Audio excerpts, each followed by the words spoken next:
I'm Jarvis Landry, professional football wide receiver. And after a long, hard practice, I get ready faster with Perk 2-in-1 for clean hair that's also conditioned. Man, with the time I saved, I started thinking about other 2-in-1s that could help make my life better. I'm like a quarterback accountant, you know? Throw me deep passes while doing my taxes. Or maybe a foot massager cleat so I can relax on my runs. Or maybe a fishbowl helmet so I can take my pet fish Bubbles with me to the game. Yeah, man, I think he'd like that. But until then, I'll keep using Perk, the original 2-in-1 and still the best. Blog Talk Radio. Throughout the ages, the ruling elite.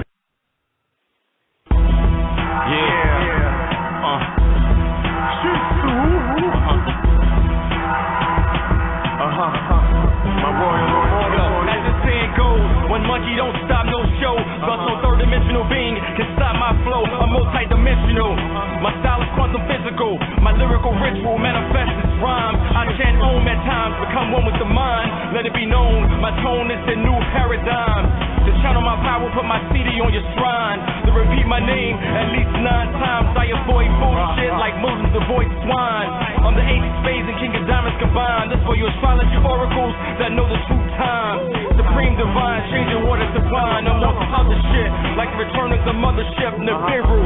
Mere mortals, I'll never fear you. I can't even hear you. Your frequency is too low. You couldn't feel me if I was near you. You're vibrating too slow. I study you whack cats like I study plots in the movie. You actor rappers, that don't move me. Got my people fucked up, worshiping clowns like Gucci. Rick Ross and Jeezy. Shit is so sleazy, it's cheesy. Hold up, does my ears deceive me? I heard somebody say the best rapper was Weezy. Please, G, none of your MCs can see me. Never. How can you battle the voices of invisibility? I moon rise, a lyrical deity, the manifestation of that dark matter energy. A high priest of the Houthi, the message of Mercury. A warrior of Mars, my words that cause mental scars. Now communicate my tongue, obliterate wars. Fuck your man-made laws, I awaken souls on tours. Netherian, Syrian, Atlantic, Himite Moor. A royal immortal, one of the magi of the serpent order. Voice of the source, it's chief flowing water. My presence felt like that symbol of the woo. An ancient superhero, the black Doctor Who. Looking down on you from on top of a pyramid view. So pay respect when the gods walk through. What you wanna do? I travel with the Nepadu. I'm a rock. Who's that? It's all about race with these black gods. It's all about racing with these black cars. They wouldn't put my face on these black cars. They wouldn't put a lake in my backyard.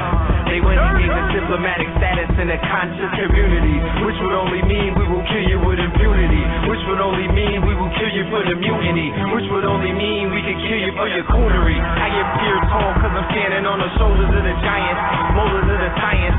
When I heat up in the course, I'm colder than Brian. My soul is older than tyrant, who rule the kingdom balance in the coals of compliance with the codes of defiance. We're from 85er lifestyle, walk in the lard, bloods in the crib, we was walking the yard, not a red pill crib walking with God. You are now talking to God. Devils in a red dresses talking to God. In my charts, I got New York in my cards. Planets in Atlantis and Brooklyn overlooking Central Brooklyn. The instrumentals got my mentals cooking. Soap go water, the potions is morphine. Ocean 14, America's empire, know the ledge, blowing bread. And ever since the merger, we've been living like the Prince of Persia. The palace like Houston, Atlanta, Vegas. Let's not forget the Dallas Knights. See biscuits on my arm. Let's not forget the Dallas Knights. Run away from parasites. Run away from poverty's paradise. On the midnight train to Georgia. No Gladys Knights. No Waka Flocka flames. No Laffy Taffy. No cafe. All you get is pills from the red. The anti-Soho. Counterpoint, tell pro-flow. Sending out chills to the feds. Fuck a label deal. They giving up meals for a head. We focus on the bigger picture. Like world conquest. While you niggas is focused on dancing contests. Direct results of France's conquest. The earth is shaking. The pillars is weak. This is spoken revelation. The killers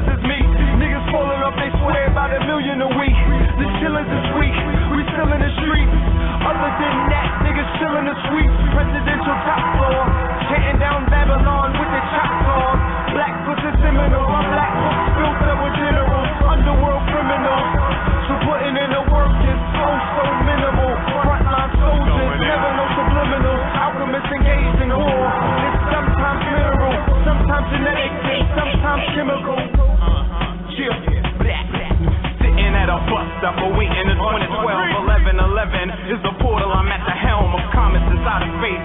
Feel that I'm out of place. What I speak in common as I vanish without a trace and go within myself. That's where answers to questions lie. Keep it all fluorescent as I strengthen my inner eye. Feeding my violent flames, aligning my border seeds. Hip hop was original, all I see now is forgery.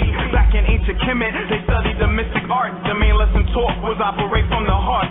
Imagine a sacred kingdom of elders that came before to pass it on to those. Cause the masses omnivores, they eating up anything. Time for a fast, yo, my hands are war, my feet is of brass. The crystals to resonate, cause life's forever lasts. Multi-dimensional, and with that I conclude the class. Teach it, scribe of all laws, that's the secret. In code 3 states, it takes 7 lifetimes to reach it. In this space of time, I write rhymes, they trying to preach it. The example, apple, or essence of what's needed. Y'all just believe it, but see me what I receive gets translated to actual like telekinesis. I'm at my freest at my office. Just like left of the galactic centers the way I'm all set. Like a spiral like a straw set. We paragraphs and did it like alpha ball print. It's been a while since you really got what you was looking for. Like Moors exploring Florida through Georgia's corridors. The orators spewing spores of Murador. Holding glowing scrolls while twisting doors. Soon hitting shores like shipwreck. Extending the legacies of the Toltec. Much respect to the pot getters, not the propagandists. With inward stance and overstanding how to transmit. Plus a major line of defense against any threat to the planet. And the land trend going green as a hawk through Pan's labyrinth. Changing shape shift to being precious metals like a blacksmith. Outlining new splash of glass that burn like acid. This is classic like Cairo scrolls of the ancients. Good as gold for back and banking. I roll with God, that's who I'm thanking. Being baked serious, but y'all can call me Frank. Life in a tissue was always sacrificial. Noise blasting missiles. They opening portals and recalling autos, shifting things. Probably about to introduce whips with Wayne. How else they gonna outrun Popo? It's just piloting autos, flying whips and spaceships. Straight out the pages of Philip K. Dick.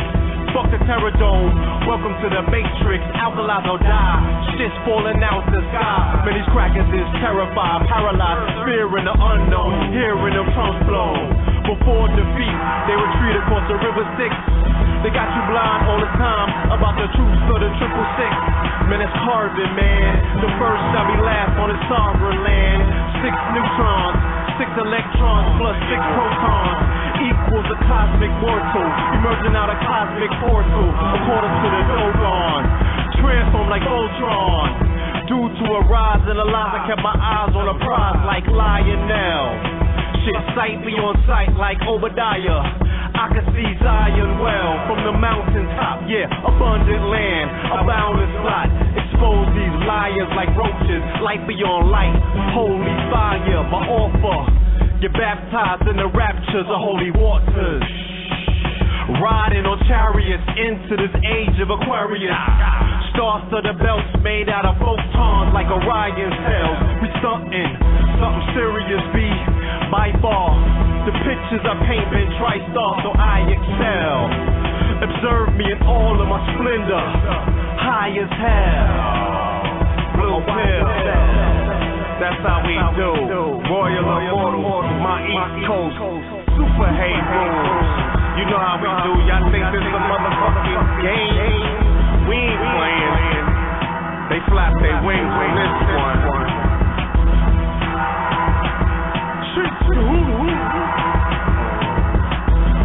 Trust sound, trust studio.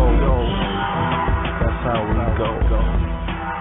Brooklyn, ATL, Michigan, Athens, LA, Florida, Europe. We come.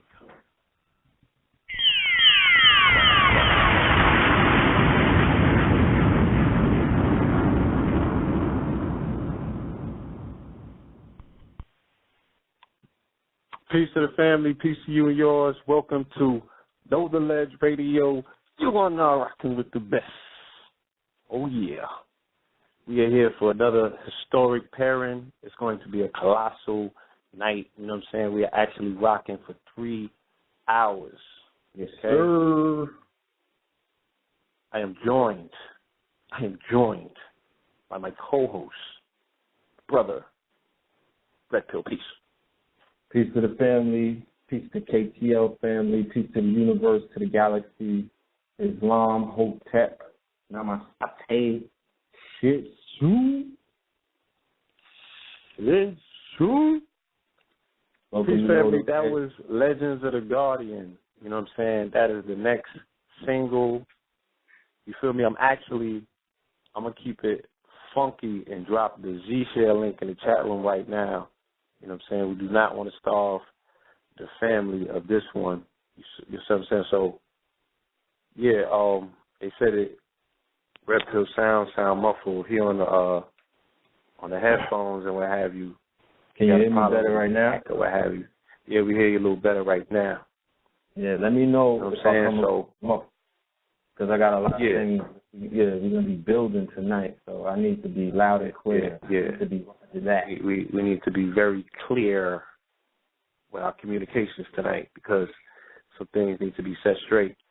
So, with no further ado, before I get into that, though, I do want to explain that Legends of the Guardian features Amun-Ra, your brother Red Pill, our younger brother Arc Degree, our brother The Scales, and then, of course, I finished it off, the Blue Pillar, helmed and put together by the legendary Ghetto Shaman, of course, you know what I'm saying? This is a monumental project. The video will be dropping on the 13th. You know what I'm saying? We are really staying in tune with our ritual. So please look forward to that.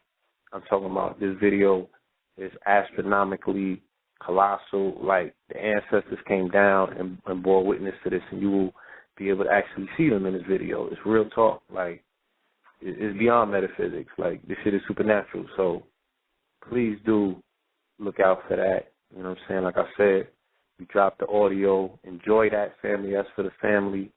You know what I'm saying? That is the national anthem representing the upper and the lower now, which we understand to be the 85 and 95 interstate. You know what I'm saying? Yeah. So you got somebody from repping the ATL. You got somebody repping Athens, Georgia on there. You got the brother Scales representing Flint, Michigan. Of course, you got us representing Brooklyn, Harlem, and the Bronx. You know what I'm saying? And it's just colossal, man.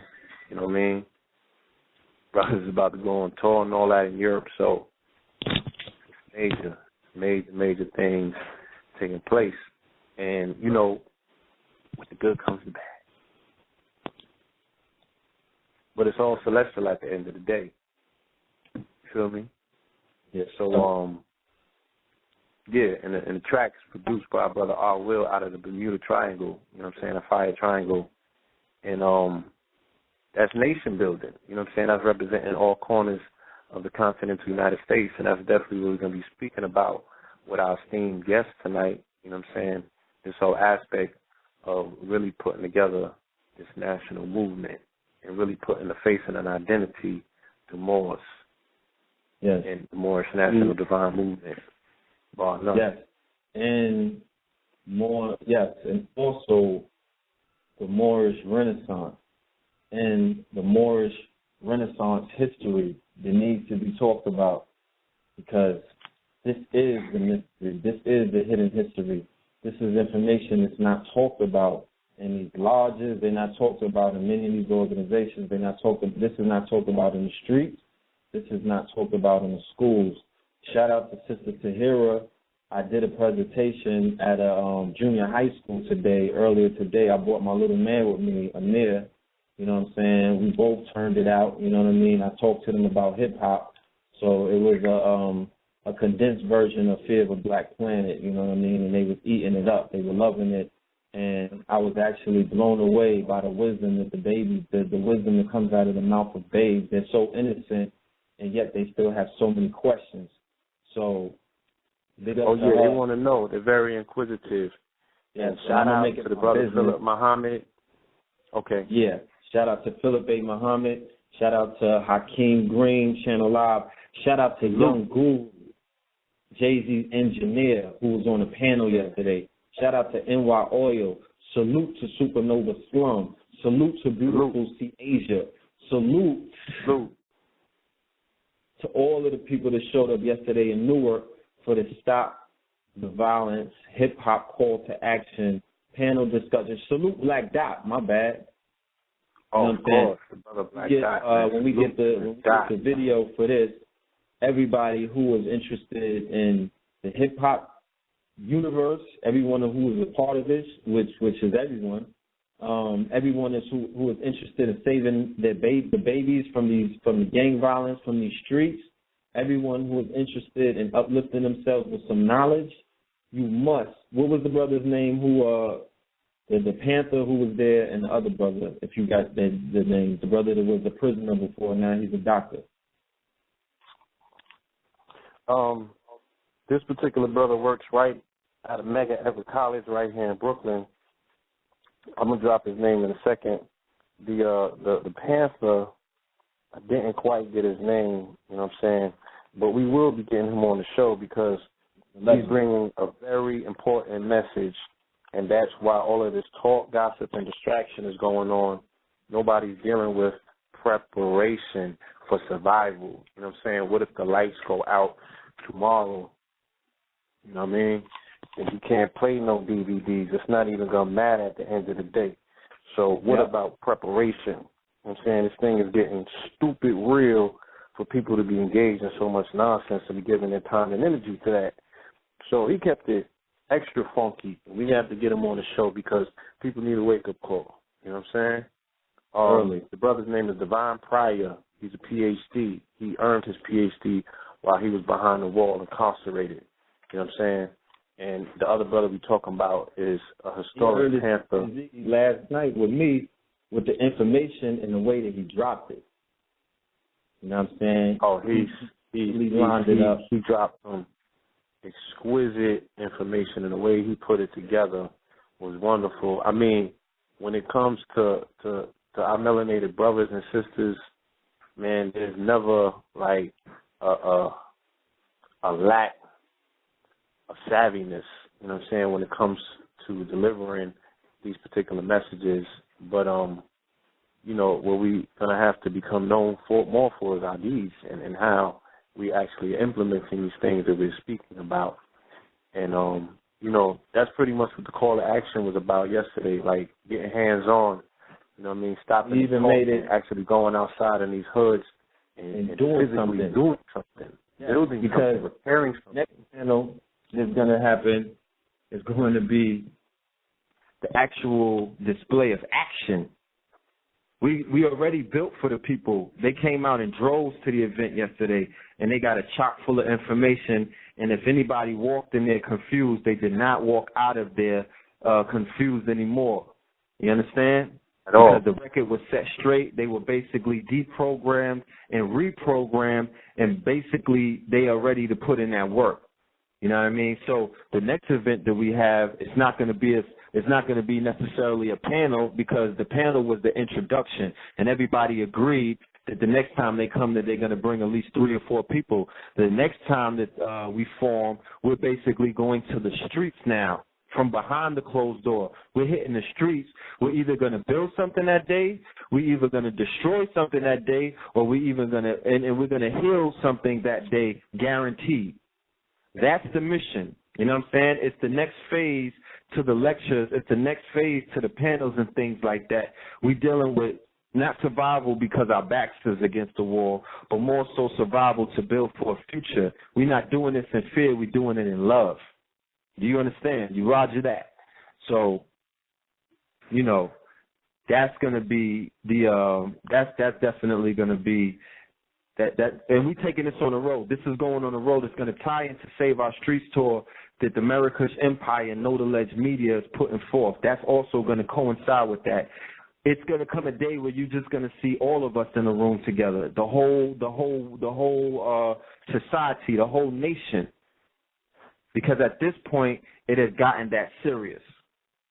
You do understand? And camaraderie and unity and the show of unity and the show of camaraderie is the call to action at this point. I'm not dealing with, we cool and we down and all of that, and I feel what y'all saying. Hell no. I don't want to hear that. There's a call to action that's being made. And if you're really about the people, if you're really about your business, if you're really about really putting in that work, you will be there when the call to action is put forth. Bottom line. No more of the YouTube revolutionaries. No more of the people who you never heard of with these comedic names or whatever on Facebook and YouTube and all of these other things. You never met them in your life. They never patronized. They never shared any kind of information, but they always got something to say. You understand? They're always the ones, they the Wendy Williams of this whole thing, and they always got something to say, but they don't have any works whatsoever, any deeds known to man that was put forth into the public. I don't care what you do in your crib and on your block and with your cousin. What are you doing for the people? Okay? Yeah. It starts in the crib. It starts with them. Yeah. What are you doing? People need to see people? you. Get out here. You know what I'm saying? Your people are suffering. Get out here. And it was stupid electrical, like the energy that the brother Supernova brought. You know what I'm saying? It was so necessary. Do not judge a book by its cover. Young Guru, super upstairs. Young Guru, Jay-Z engineer, all of his albums. The man who sits with him in the studio, when you hear what this man has to say, everything that you think you know might go out of the window. Super upstairs. Salute to that brother. He gets all praises due, and you will see the Superhead Rules with the song engineered and produced by Young Guru. And when you see it, if you get mad, kill yourself. Which I don't know what you're going to do after that. You know what I mean? Because it's going down. The brother's main message to everybody is this is time to do everything that you are doing independently. This is time for independence. He said that there is no more record industry. Anything that you are doing at this point with the power of the internet, with this tool that we have in our hands that we are supposed to be using to uplift ourselves and get ourselves into the next dimension, into abundance, into prosperity. This tool right here that could be used as a weapon. You were to use this tool the same way that the brothers were coming through the industry selling 20 million albums and only getting $1, $2 off of their albums. No, they was getting pennies, brother. They wasn't getting no dollars. They was getting 4 cents and 5 cents off the album, selling 20 million and 30 million albums, and you think they balling and you think they got it, but they don't have nothing. You can look at these artists. Look at these artists that stole a few million, 10 million, 12. Yeah, the Wu-Tang look like they eating and whatnot, but they not in the position of someone who sold 20 to 30 million albums. So, yeah. And the brother Philip Muhammad, again, that's the author that we had on the show that was dealing with Willie Lynch's New Slaves. We're going to have brother back on the show, you know what I'm saying, with some of them brothers from the panel. Electrical. You feel me? Electrical. We're gonna do the panel on Know the Ledge, especially now that they bumped it up to 3 hours. We're gonna do the panel right here, live on Know the Ledge Radio. We're going to have the moderator, Hakeem Green, ask the same questions that he asked at the panel discussion, and we'll open up the line for or we'll just have all of the lines open, and we'll let each one of the scholars answer it and address it in the manner in which they addressed it yesterday. And I promise you, have your children listening to that show. Have your mothers and your sisters and your aunts, anybody that you care for, have them listen to that show, because that show will be the show that might save their lives. You know what I'm saying? Because no stones are left unturned. That was today. You know, I mean, that was yesterday and today while you was at school with the children, of which also Ras Baraka was at the panel as well, and he extended to everyone on the panel to come and speak to his high school students, 850 students. So that's the next move. You know what I'm saying? This next move is taking these lectures to these high schools and these public schools and talking directly to the children. So that's going to go down to Newark. You did that today. Yes. And all the while I was doing the show with Ann Poole that we did with Peter Moore. I heard about that. Wow. Historic, B.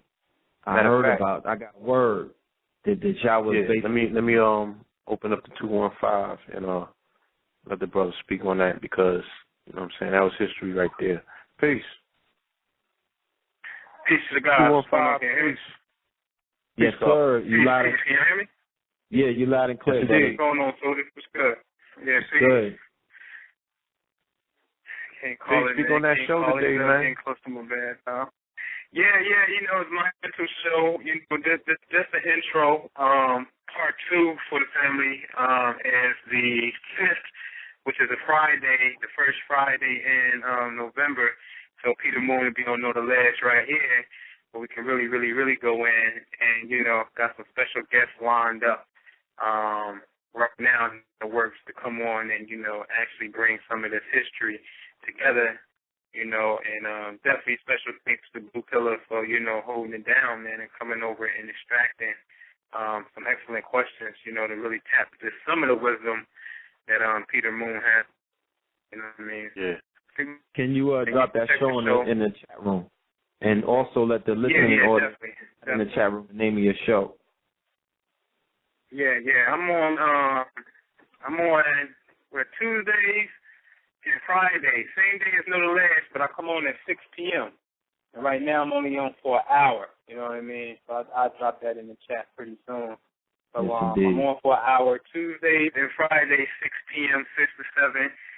Tuesdays is the day I pretty much go in on the astro tip. And then, on Fridays I'll open it up a little bit with a guest and really astro, but, just bring a little different flavor on Fridays a little bit to it. You know what I mean? So that's every Tuesday and Fridays right now. Yeah, so I definitely want the family to check that archive out. You know what I'm saying? That was historic. We got into some very monumental discussions where he pretty much laid it out about this Moorish science. And as somebody who's world traveled and world studied from, he's lifted every rock.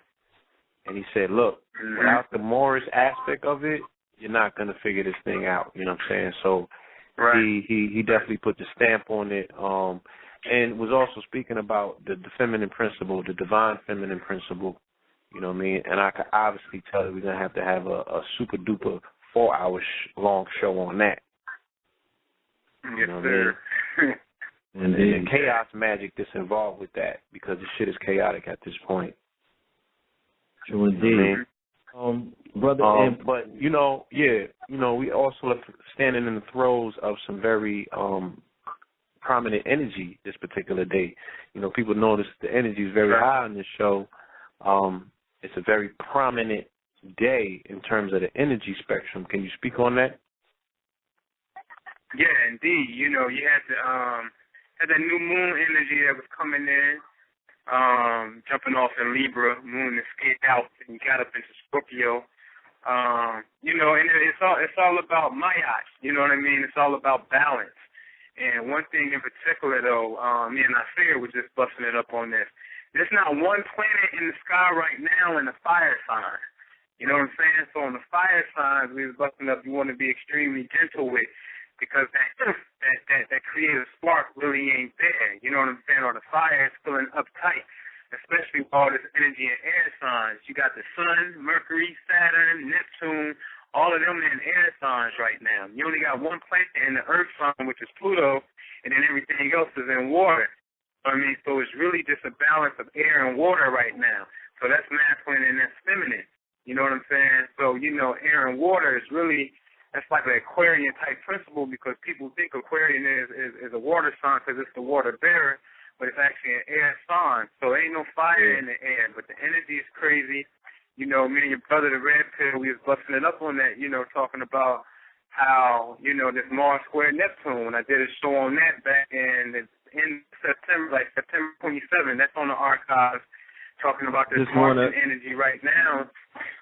Yeah, before you go in, I want to preference what you have been doing, and for the family that has been listening, they're aware of the monumental work that you've been doing and the accuracy in which your predictions have come true. In the middle of the war, you were one of the most, basically on the chessboard of life right now, you were one of the most coveted pieces for the work that you're doing, because you give up the war report the way it needs to be reported. You have allowed me to absorb, sit back, and basically chart out everything that has come forth in the past few months.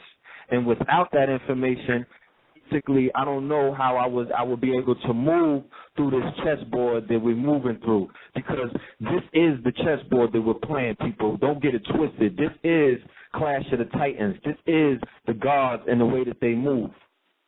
So the way that we're moving, we always face opposition from those who choose to be the opposing forces. It's their choices.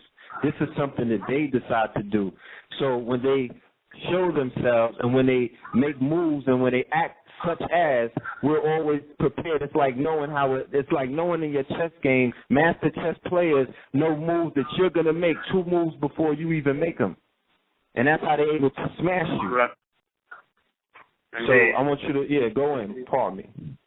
Indeed. Yeah, no, I mean, I thank you for that, because that's very much needed in this time as I'm going against opposition and critics, you know what I'm saying? And, you've been monumental to me, you know what I mean, as a friend, as a brother, as a supporter, you know what I mean, in this cause and whatnot. And, like I said, I'm going to keep it real.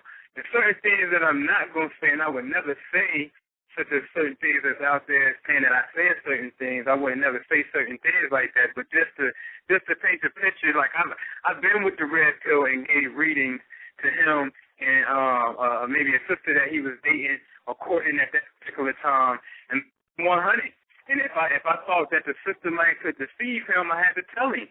That's my man. Mm-hmm. I'm not going to do it just because it's my man, but I do it vice versa. If it would have felt that way, and I've done that for clients who come to me in person, you know what I mean, and put that out. So, it's just been, I thank you for the testimony for just really telling the damn truth. You know what I'm saying? My whole thing is, this is what I do. You know what I mean? It's just my gift. I just do it. You know what I mean? I got a testimony on my page today from the sister I gave a reading to. You know what I mean? But like I told you, though, I'm sorry to cut you, but me and my brother in the 80s were privy to one of the most monumental trials that it's in the history books, but a lot of people have not read about the history of it, and that's the trial of Dr. Sebi versus the Supreme Court of New York, and Alfredo Bowman versus the Supreme Court of New York. I'm sure, especially for the Moors and especially for individuals who know how to surf through the court system, you could find that case. And if you do find it, family, I appreciate if you go ahead and post that up on your websites or your blogs and whatnot on Facebook. Anyway, what Dr. Sebi showed me when he defeated the whole world, you know what I'm saying, when he defeated the Inquisitionists, when he defeated the Knights of Columbus, because let's start calling them who they are. When they brought him up on charges saying that he did not cure AIDS, he brought forth 77 testimonial witnesses. And if anybody have gone to his lectures, you see this is something that he does. He keeps his lectures the same because there's no need to change the truth. The truth is what it is. It's going to always be the truth. You can add a few things on it, but it's always the truth. So he brought forth 77 testimonies and defeated them like that. So for individuals like us that are doing the work, understand that by knowing the great works that this man had done when he was doing it in the 80s and we were sitting at his feet, I know the kind of attacks that individuals great like this that walk through a confused, desolate world such as this, I know the kind of attacks that they will go under. So I know ways to defeat them. It's called testimonials. Indeed. Anytime you're doing the work in the community, make sure you have your testimonials. Make sure the people that you helped out and the people. Hold on, real quick. Indeed. But I want you to speak on some of the astrological aspects of the energy that's present on the Libra new moon, so the family could tap into that. Yeah, because definitely. on the new moon, I got to get this jump off on, man. Real quick. New moon coming to new moon coming to Libra. Want you to balance out things in your life. Like I always say, go to astro.com, pull up a chart, man. This stuff is so easy. I'm telling you, I ain't gonna say I can't make my jump until I give it to enough people so I can move on to the next. Like I was busting up with the blue pillar. There's so much more to this that I don't even get into. The world like, okay, today Friday is Venus, I'm going to wear green. That's a common standard, but it may not be Venus for you. So how can you identify that? There are 4 different elements in creation that we're dealing with here, and then out of those 4 elements, there are certain vibrations or frequencies in which somebody's going to use a particular energy in your life. Guarantee on the spot every time. So you deal with that, there goes this 14, 13 times 4, they go to 42. It ain't got nothing to do with Maya in that aspect. It got something to do with frequencies. So it's a whole nother level of energy that I got to get into, but I can't even get into that. I can properly pass the torch to somebody like, take this, run with it. But anyway, new moon in Libra, balancing things out. What I'm most important, what I'm really concerned about is when I launched the show on the 27th, talking about Mars square Scorpio, Mars squares Neptune, of course Mars being in Scorpio. Scorpio is about power, and it could be about secrets, and people who wanted power or wanted to taste the power or wanted to get at the Scorpions will come out at this particular time as Mars hits Scorpio. But then, like I said, and now check it out, I said this on the 27th, when I gave this Mars squares Neptune energy, it started tomorrow, but in all actuality, it hits today because it's 16 degrees. Mars is like approximately 16 degrees Scorpio, picking up the 10-degree orb from 26 degrees Neptune over in Aquarius. That's a square. So here it is that, I know what's going on behind the scenes with the family, and some things that's coming out all over it. My main point is be careful on what you indulging in, especially when it comes to sex, because like me and Samaya was busting us, she showed you how this could be a time when you can catch a disease sexually. At the same time, too, if you had an issue with somebody, you know what I'm saying, this is the time that you may think that this person is actually talking about you. Or the person actually may be doing it. On the worst extreme scale of things, this is the time that motherfuckers is launching spiritual warfare at you. This is the time when going, man, and they get any little potions, they tonics, they sacrificing their goats, they sacrificing their chickens, they burning your name on the altar at this particular time. If you're that significant or involved with someone who does things like that at this particular time, I already know what it is. You see what I'm saying? So I'm telling you, in my camp, we already know, and the shit just be manifesting like clockwork every single time. The true form of this energy, and I'm going to get into it on Tuesday night at 6 o'clock on my show, again, blogtalkradio.com/Astrology. I'm going to get into content, and I'm going to show you how to identify how you were wounded in the past life and how to deal with that shit in this lifetime. So anybody that's listening, call in with your chart, but get your chart from Astro. You can call in, I can throw it up, and we be looking at the same. I'm going to show you this. I show my son how to do this. You know what I'm saying? Hold on. Fix your phone, because you bend in the wires. Can you hear me? Yeah, I hear you better. Hold on. Yeah. Brother Taj, are you with us? Brother Taj, are you on the line with us? All right, go ahead. What line is she calling in from? I'm gonna show that. Hold on.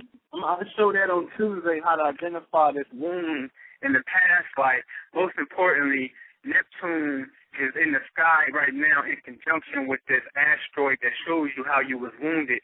It's a spiritual healing that needs to take place, but when we say spiritual, we be getting so damn spooky, and we don't know the proper application of spirituality. And I'm going to say that you really probably want to get at the brother polite and really start looking at some things far as just showing you a detailed format on how to tap into the spirit realm and make things manifest in the physical. You see what I'm saying? Because sometimes we speak spiritual, we just get spooked out and we're dealing with an unseen principle, and that's not necessarily true when you're dealing with spirituality, because it's as above, so below. But I'm going to say this more, I'm going to let y'all get this great show underway, that this game here can manifest as mathematics. It's either right or it's wrong or it's positive or negative. When you're dealing in the polarity aspect, we can either go left or we can go right. I'm telling you, I dropped a video early last month on Brother Filthmore, the Red Pill page, right? And it was called Rusty Locks. Everybody check that out on YouTube. It's called Rusty Locks. And at the end, like 9 minutes of Barack Obama swearing in Eric Holder, right? And at the same time, I'll say, what is the link? Because under that, I had a picture of Malachi York, and I had a picture of Mumia. Now, unbeknownst to me at the time, and to Polite told me, he said, brother, I know you're working with something because Malachi York told us to put a postcard of Eric Holder inside all of his spots, all of the lodges and stores and whatnot. I said, word, that's what's up, because he's the key. Now, unbeknownst, like I said, a couple weeks later, like 3 weeks later, you will see that Mumia Abu Jamal, right, who's locked up for the so-called murder of a white cop in Philadelphia years ago, they're going to review his joint again and see if they're going to go out the death sentence. I'm telling y'all, Eric Holder is not for the death sentence. What I am saying is, I'm playing politics here, and astrologers have to play politics. Like the Red Pill said, this shit is chess. The bishop who see the angle, who sees spirituality, he's next to the king and queens on the board. You dig? Like I said, one of my teachers in this class, she don't take private consultations no more. She's working with the Tea Party right now. So she's basically showing, she's doing the astrological on how to get the Tea Party in this. I'm saying this. There's another prophecy that's basically been fulfilled by showing the particular energy dealing with Eric Holder and Mumia. And now that all comes about like, okay, we about to go ahead and review this again. I called that shit in advance. That's real story. What I'm saying is, and this is my challenge to Taj, all right? My challenge to Taj, my challenge to Ali Muhammad, my challenge to Cheyenne, like I gave it back then a couple of years ago. My challenge is this to the Moorish American Party. We're so thorough at what we do collectively that I'm telling you that if we play this shit correctly, and hear me close, damn it, if we play it correctly, you can get Obama and Holder to switch from the Democratic Party to the Moorish American Party. What's fucking with that? Over Moss coming up, his wife going to Spain. I said, and I can prove, and the blue pill has proven, because he has to bring out the Hussein inside of him to become complete. Damn it, if we play our hands correctly, we can get him to drop the Democratic Party and jump on the damn Moorish American Party. What's fucking with that? I got the astrologic, and I can show you who can do the litigation on what. I just haven't presented it. Nobody, and I'm going to put this disclaimer out there, nobody has stepped up to the challenge. And you got these little niggas walking around, and Pooh don't know what he's doing, and Pooh did this. Then step up, and I'm going to show you. And I'll smoke you in astrology. Straight up smoke you, I'm telling you. My point is, I put out the Cosmic Art Award to organizations. Black Panther Party, Black Power Cartel, the RDG, the Nation of Islam, Nation of Gods and Earth, Kali and ISIS, the Moorish American Party, to challenge me on the sense of show me that I don't know what I'm talking about, how government use astrologics. That's a fact. Since we know that's a fact, There's really no need for an argument, because it ain't an argument. Let's get our shit together and let's go ahead and make these moves. We don't have to do it, and we can just go ahead and we can suffer, and we, it's going to play out how it play out. But don't say that it's destiny, because man creates his own destiny. Man do what thy will. That's the damn law, and I'll leave it at that, man. As a matter of fact, this is a 3-hour show. There is still stuff that we need to build on. It's still stuff that we need to address and talk about. So, being that it's a 3-hour show and being that it's archived, what we're going to do is we're going to let this powerful, monumental show commence. You know what I'm saying? We're going to get our speakers on, and we're going to deal with this information, this profound information that we have, and we're also going to address any concerns that the community might have, and we're also going to clear up any misunderstandings and any miscommunications out to the goddess Alexis Tyler, you know what I'm saying? So we're going to deal with that at the end of the show. So shout out to her. But in the meantime, we're going to go ahead and get our brother Shyam on the line. I believe that he's on the line, and I'm going to go and pull brother Taj Tarik on, and we're going to get this started. Because today is on Monday, if I'm correct. Is that the day that they have designated for this day? Yes, indeed. Okay. Yes, indeed. Well, the day after the 10/10 portal day, they've given it to this cocksucker, family.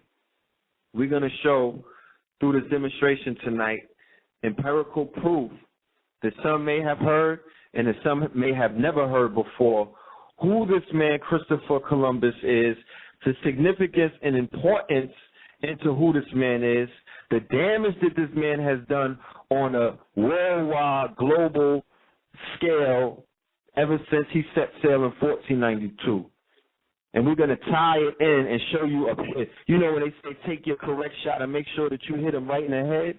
We're going to draw the bullseye on a person's head that you could take a direct shot off and knock the head off. We're going to identify the head of the snake tonight. If you really want to get busy, if you really want to be about it, if you really want to enter into this realm of right knowledge, so you can see this world for what it is. We dedicate ourselves to disseminating this information. This is going to be a pill that some people can't swallow, and this is going to be a pill that many can. So prepare yourselves. Get your pens and your papers out. You know what I mean? And if you're on the road and whatnot and you can't do that, download it, archive it, pause it, and study this information. That's all I could say. All right? But let me go ahead and open up this 718 line. Let me see. The call log is off the chain. All right, 718-552. Peace. Islam, what's going on? All right. Islam. Peace, brother. What's the deal? Everything. Ever since the merger. That was some great music in the opener. I'm gonna have to utilize that in my opener. Definitely. Oh, absolutely. Feeling that. Absolutely. Throw the link in chat again for the to download it. I'm gonna go ahead and contact the brother. You brothers build, and I'll be right back. Yes, indeed. Peace, God. Peace. I'm getting a lot of emails about that show you did last Friday, man. That was monumental. Oh yeah. I mean, I just had to tell it the way it happened. You know what I mean?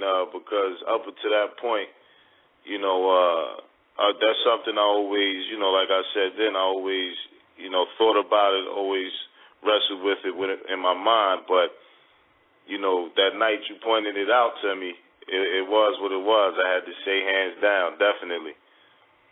Right, and for the family that's not familiar, we're talking about the light ship, the mothership. And it also figures into this conversation because my brother told me there was an account that Christopher Columbus, or whatever the hell his goddamn name is, he actually said that there was a light ship following them on their journey over here. Oh, absolutely, Have you ever heard absolutely. It was a brother, Noble Sharu. He had posted it in the chat. It was you can find it on Secret Space, and you can YouTube that. They actually showed the picture. That's why I'm referencing that one. They actually showed the picture of the medieval rendition, as well as paraphrasing some of his quotables out of his journal, in which he described, a craft following him from Spain to the New World. So it's all relative. Come on, brothers. Brother Taj, are you with us? Yes, I'm with you. Islam. Hey. Islam family. Voltron is formed. You remember Voltron, when the head came on Voltron and the sword came out? Oh, yeah. Right. Everything is good. We good, money. Because the chat rooms are filled, the call log is filled up for the family that's trying to call in. I recommend that you log in. You know what I'm saying? But let's get it popping. Let's go. So you're saying that they said in the video, the DVD Secret Space, that might I add, we have on sale at notaledgemedia.com. You said on the video Secret Space, they had footage. They said that Christopher Columbus said that there was a craft following him. Oh, indeed. He gave an account of some kind of lighting ship was following him, as he traversed the Atlantic to get over here.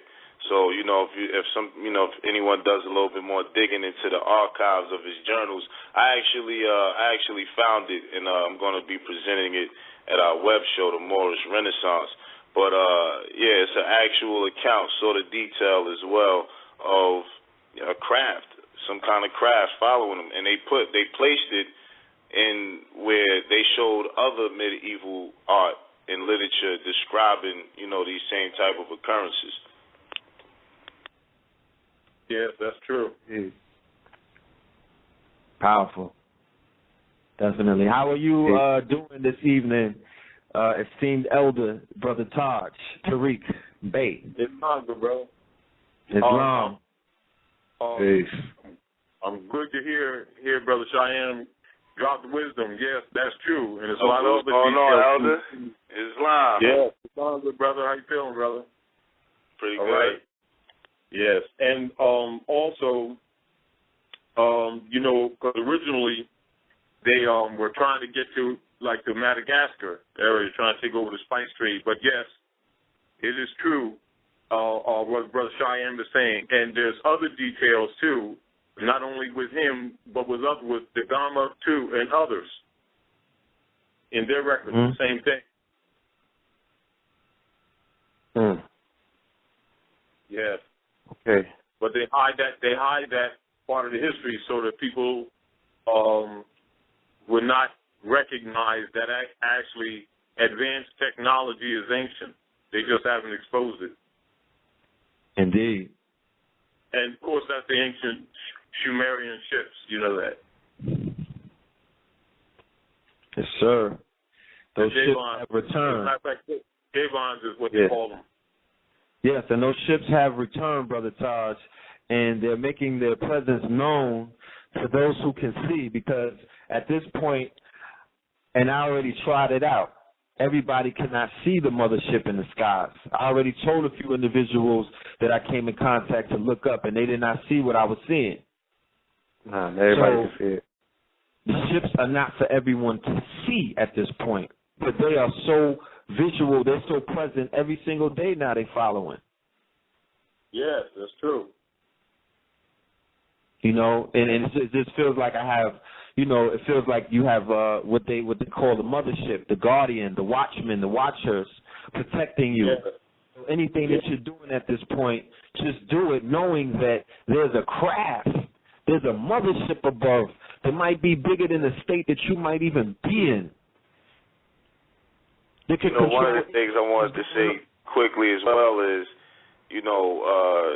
the reality and the aspect of, it's something I touched on last Friday, is the fact that, the Earth is the mothership, and the solar system is a fleet of ships. The galaxy is an armada of ships.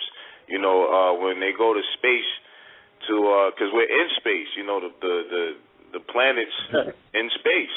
Right. And when they go through outer space, they actually practice in the waters. You know what I mean? So it's just quite interesting that maritime or maritime law still applies, even when we're looking at the outer dimensions of things, when we really bring it close and relative to our exact existence, because we should, wherever we're at, we're dealing with the same principles. And, that principle is just real interesting when it coincides with Columbus and his, him embarking on this actual, voyage. Because what a lot of people don't realize is it was up until 1491 where they had the Battle of Grenada. And if people don't really understand, at that particular time, Grenada was your Luxor, or your Karnak, or your Washington, D.C. That was the capital of the, at one point in time, to the Moorish Empire, because it was a center, epicenter for various different, cultures that spawned from the Moors, pretty much. And we're going to get into a lot of the evidence and the different things definitely a little bit later, but I just wanted to put that out there that whatever paradigm we're dealing with, we're still dealing with the same principles that, the Moors pretty much pioneered and founded. Yeah. All right, let's I'm sorry. I want to jump right into this. So what we're going to do tonight is we're going to handle this in the terms of lineage. we're going to take this down the timeline of history, right? So what I want to get in the beginning to clear everybody's minds and to paint pictures in the listeners' minds, I want them to understand what the Inquisition was. What was its inception? Where did it come out of? And what was its detrimental effects on society? Yeah. I'll let the elder comment on that one first. With that, yeah. Go ahead. You want me to hit on it?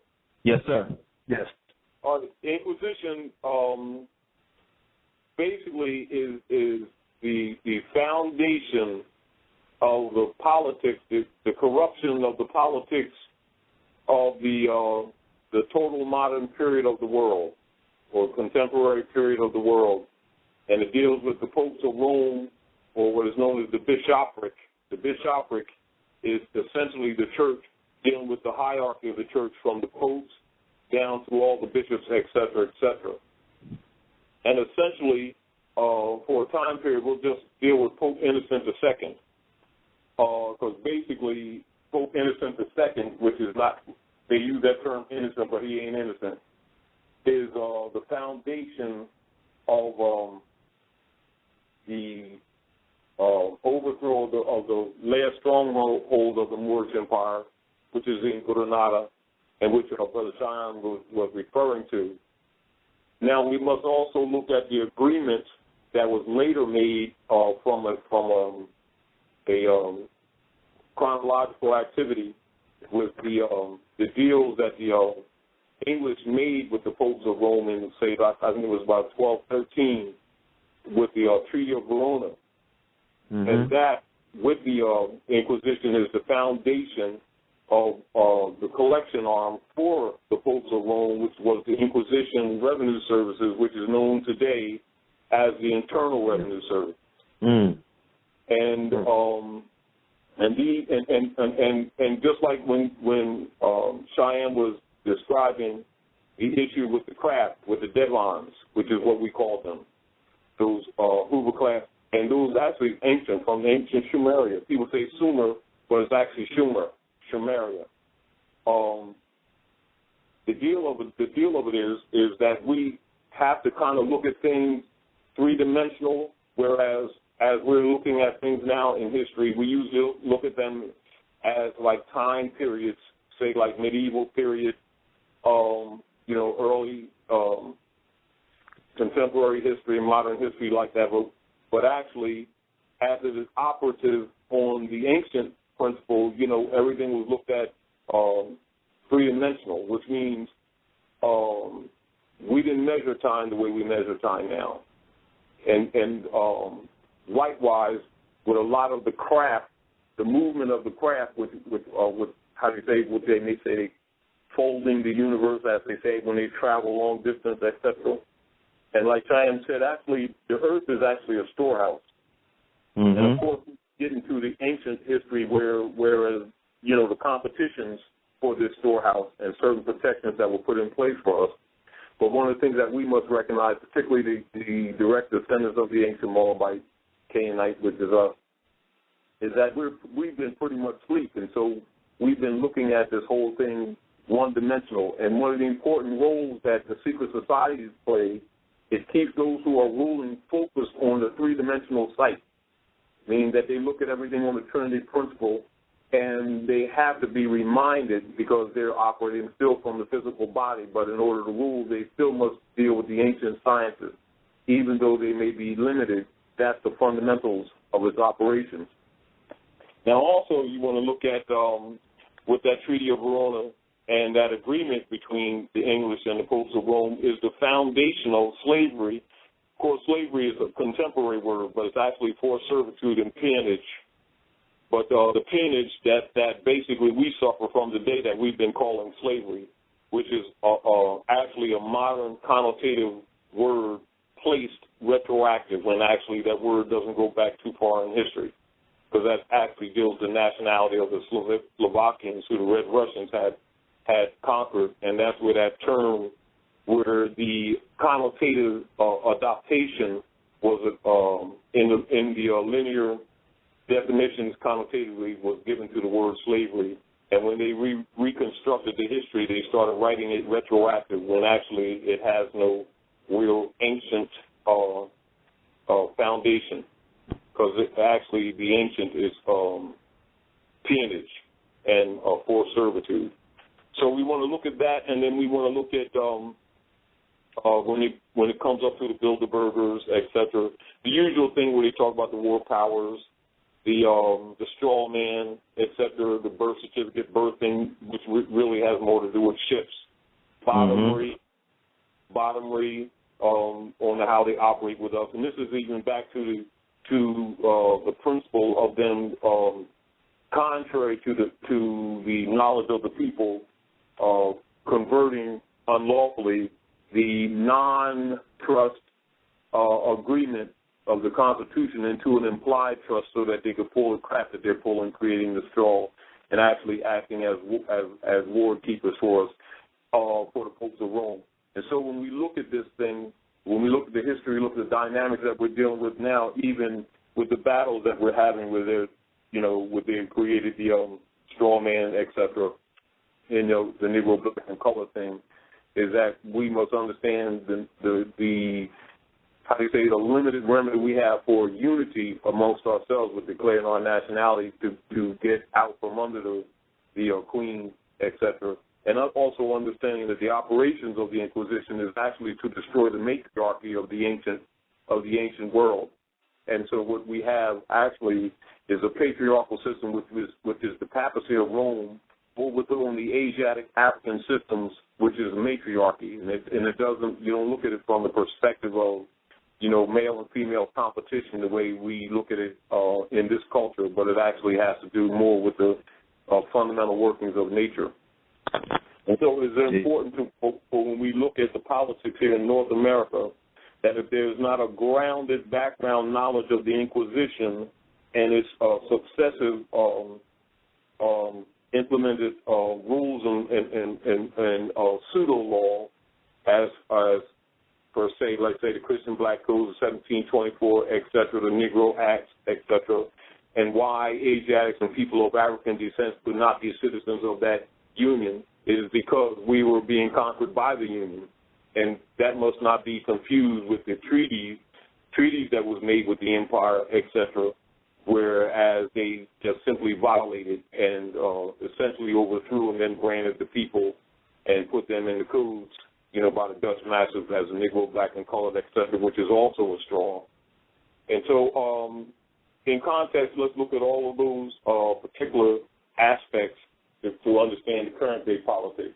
And I'm sure Cheyenne has more to add to that in that vein. Go ahead, brother. Cheyenne. Indeed.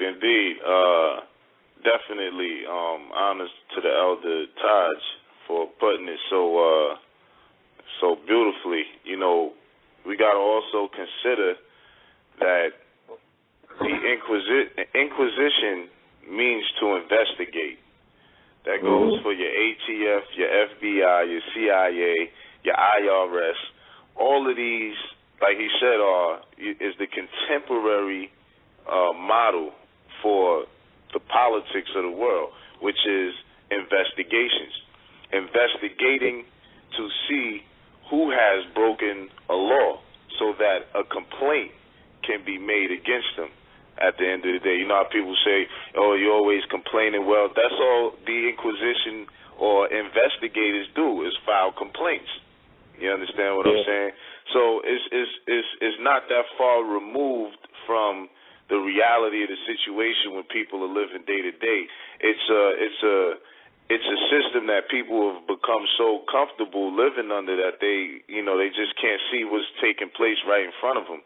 So the Inquisition, in its nature, is to definitely, inquire so that something can be done about a different political body politic that exists within a certain jurisdictional territory for these various different, nations and governments.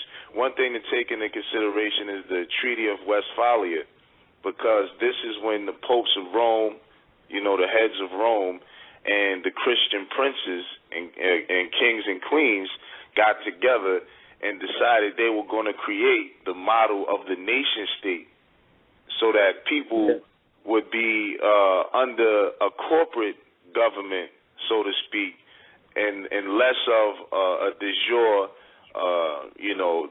kingdom lineage type of government. You see what I'm saying? So the Inquisition brought upon the final blow, so to speak, to the actual Moorish Empire as a unified stronghold in Spain, because what took place during the Inquisition, because there were different agreements made because there were so many different wars that were fought. So by the time you get to 1491, you start to see a withering away of various different Moorish strongholds throughout Europe in general. And when you take that into consideration and you look at the success of the Inquisition, the success of the Inquisition led to Christopher Columbus taking a voyage here. Remember, Christopher Columbus was a mercenary, and this is why the Knights of Columbus is named after him, because he was an actual missionary. It's the same thing as if someone worked for Blackwater or they worked for, they don't even call it Blackwater no more. They stole an Olmec name. They call it X-E. We know it's XI, but the vowels are interchangeable, so on and so forth. But it's the same exact thing as what the equivalent to what, someone working for a private military corporation today would do. So that's who Christopher Columbus was. So what a lot of people haven't taken into consideration is when you actually read, and I'm gonna give you all just a brief read on it. This is a brief read on the privileges and prerogatives granted by their Catholic Majesties to Christopher Columbus on 1492. The whole Hold on. I don't want to cut your wisdom. We're gonna get to that when we get on Christopher. I want to stay with the Inquisition thing and cover that whole thing. True D. You're gonna body that Christopher thing. The nature, to sum it up from my end, the nature of what the Inquisition is and was, and it still is today, is the nature of investigation. That's the technical application of what the Inquisition did, because they primarily inquired to see if Moors were breaking the treaties. I understood somebody also put up there that they were trying to persecute Moors and witches. And if anyone is familiar with Wiccan, and when you brought up the Tea Party, Christine O'Donnell, supposed to be a Wiccan. The main thing is that they rock with the Seal of Solomon, the 5-point star. So that's Moorish science in its application, period. And some of the texts that they use, like the Grimoire and so on and so forth, and the Chronomicon, which also came out of Sumer, those particular things were Moorish tools and Moorish, applications. So the Inquisition primarily sought to uproot that particular authority by saying it was against the church. I want to read. Yeah, you can go. My bad. Now I want to add on to your bill and read from the book. This for the family is called Dogs of God. The title of the book is Dogs of God, Columbus, the Inquisition and the Defeat of the Moors. The author of the book is James Winston Jr. I'll drop that information in the chat. This is a must-have. During the horror of the Black Death, one Nicholas Emmerich was made a cardinal and appointed Grand Inquisitor of Aragon. That's in Spain. In 1376, he would publish the famous Guide to Inquisitors, which was to become the standard manual for the next several centuries. In it, Emmerich codified explicit instructions to his inquisitors for proceeding against suspect worshippers. The heretic, Emmerich wrote, was one who thought he could pick the parts of Christian doctrine he liked and discard the parts that he disliked. His masterwork contained 3 parts: but first defined the fundamental tenets of the faith which the Christian was obligated to believe. The second was a catalog of errors such as denying the Holy Trinity or engaging in devil worship or the conjuring of devils through magic. And finally, he defined some 69 separate heresies, a number of which were Manichaean in nature. I could go on. Now, when you look at all the alphabet soup, government agencies, etc., none of which were constitutionally sanctioned, you must look at the authority of the Inquisitor General, which, of course, you know, takes the position of the Jesuits, and, of course, the exchequer, as the brother was talking about, the Knights of Columbus. The Knights of Columbus is the collection arm for the Grand Protectors of the Christian Creed, which is a branch arm of soldiers that actually work for the Vatican. And the Grand Protectors of the Christian Creed, the short name for them is the Ku Klux Klan. Knights of Columbus. The Knights of Columbus is the economic collection arm for them. The Daughters of the DAR, the Daughters of American Revolution, is a matriarchal system of European females, which is a patriarchal system, and they have pretty much preserved much of the civic science or science of government. And as a matter of fact, the citizenship manual that's issued to anyone that comes in within the jurisdiction of the Inquisitions operating in North America, i.e. the U.S. Democracy Corporations, is issued by the DAR Association. Indeed. And then the operative arm for the colorable court, of course, is issued by the Lawyers Union, which is the Barristers Association, which is really under the Communist Union.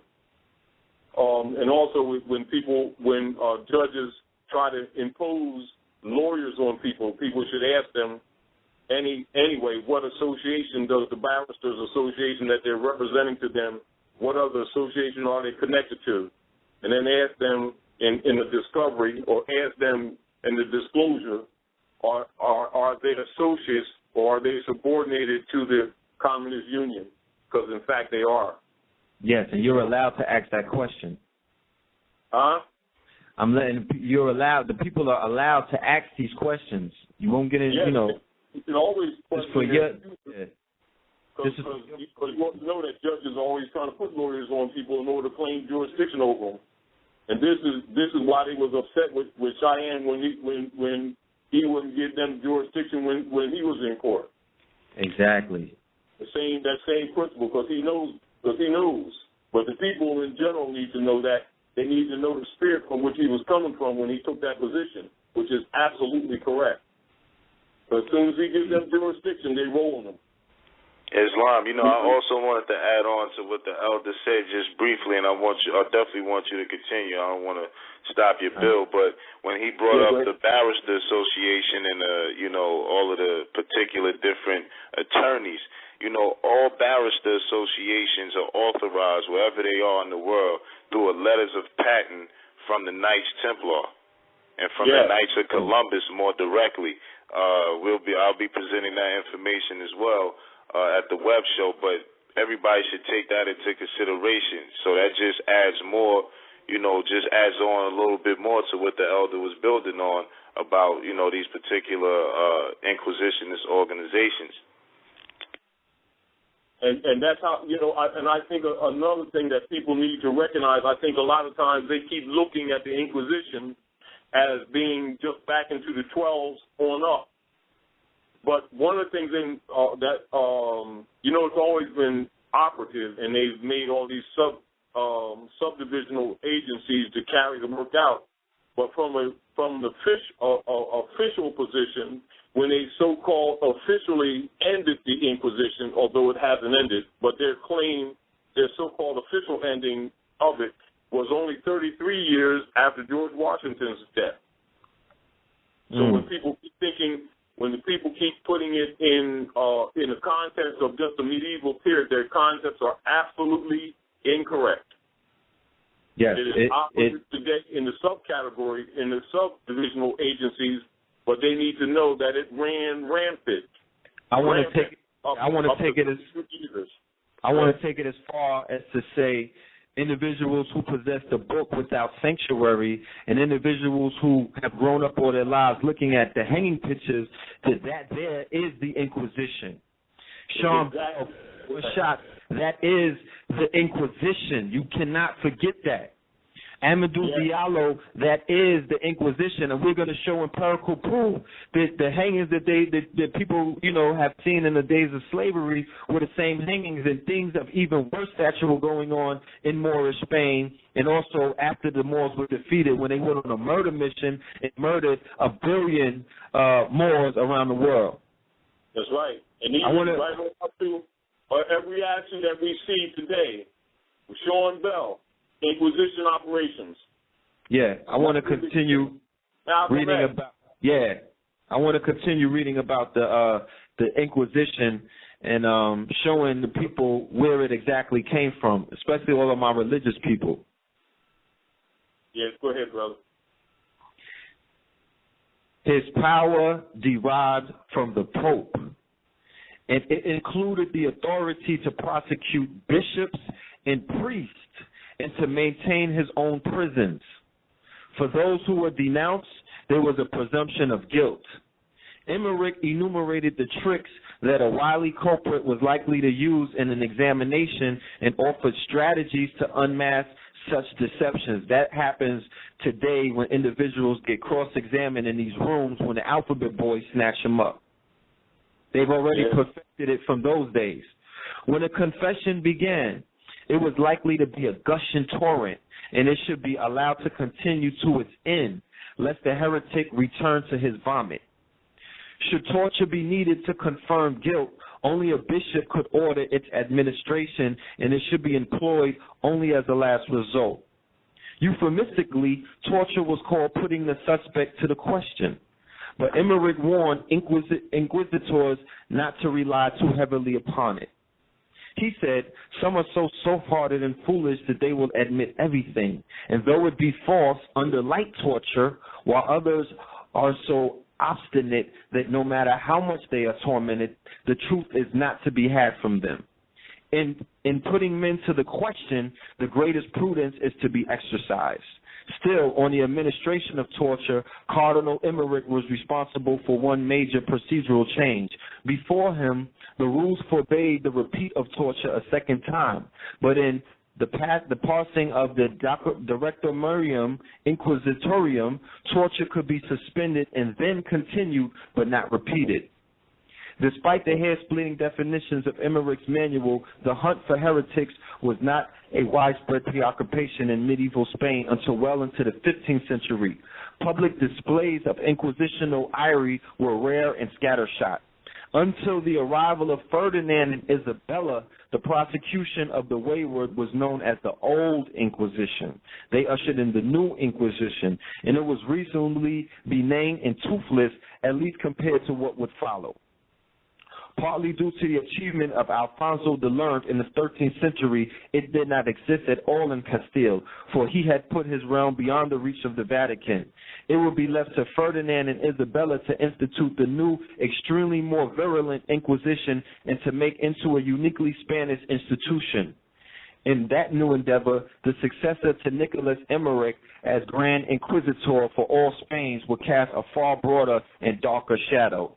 His name was Tomás de Torquemada. Yeah, Torquemada. He's well known. He's one of the most well known Inquisitor generals. Mm-hmm. Yes, go ahead. Winning. In the centuries before 1468, the reconquest of... Hold on. Now, I don't want to jump ahead and get into that with the Moors. Let's deal with just that right there. And that's just basically saying that the old Inquisition that took place that was successful basically got into a darker, more violent, more bloody, more dominant Inquisition when King Ferdinand and Queen Isabella took control of Spain. These individuals, for those that do not know, are the king and queen that were responsible for the defeating of the Moors in 1492, as well as the ones who sent Columbus on his explorations to plunder, rape, murder, and destroy the Americas. So, two right there are to be studied and definitely to be understood. Yes. Okay. Brother. It's also important, and the other thing that's important with Inquisition is for the people to know about the mouth pair, the vaginal pair, and the Iron Maiden. Mainly, there were other tools, but those were the three major tools by which they converted Moors to Christianity. Yes. And that's the foundation of the church in North America, the Iron Maiden. Everyone should Google tools of the Inquisition, torture tools of the Inquisition, and you will be surprised at what you see. You would not even be surprised. Your heart might skip a beat. So appalling. In the tradition of the Moors here, who the Moriscos, who have converted to Christianity and don't want to admit their bloodline, they perpetrate what they call black culture of gospel conversion by Jesus to Christianity, but that's a cover-up because they don't want to admit that the real reason they converted to Christianity is the Iron Maiden, and they don't want to tell the children about it because of the fearfulness that they have of the Romans who became their God, and they don't want to admit that they're really worshiping the popes of Rome, and Jesus has nothing to do with it. No doubt. Is that vagina pair, the mouth pair, and the Iron Maiden? So when they be talking about how they came, Jesus and all that old stuff, they don't tell the people the truth and show them the Iron Maiden, because that was what converted them. Yes. I want to continue, and when we read about the Inquisition, and we are living in the age of what they call or what they deem the war on terror, I call it the war on the Moors. I call it the war on the Moorish bloodline. Some people might not understand what I mean by that, but like I said, October 19th, right? It's the 19th, Brother Shyaam? Correct, indeed.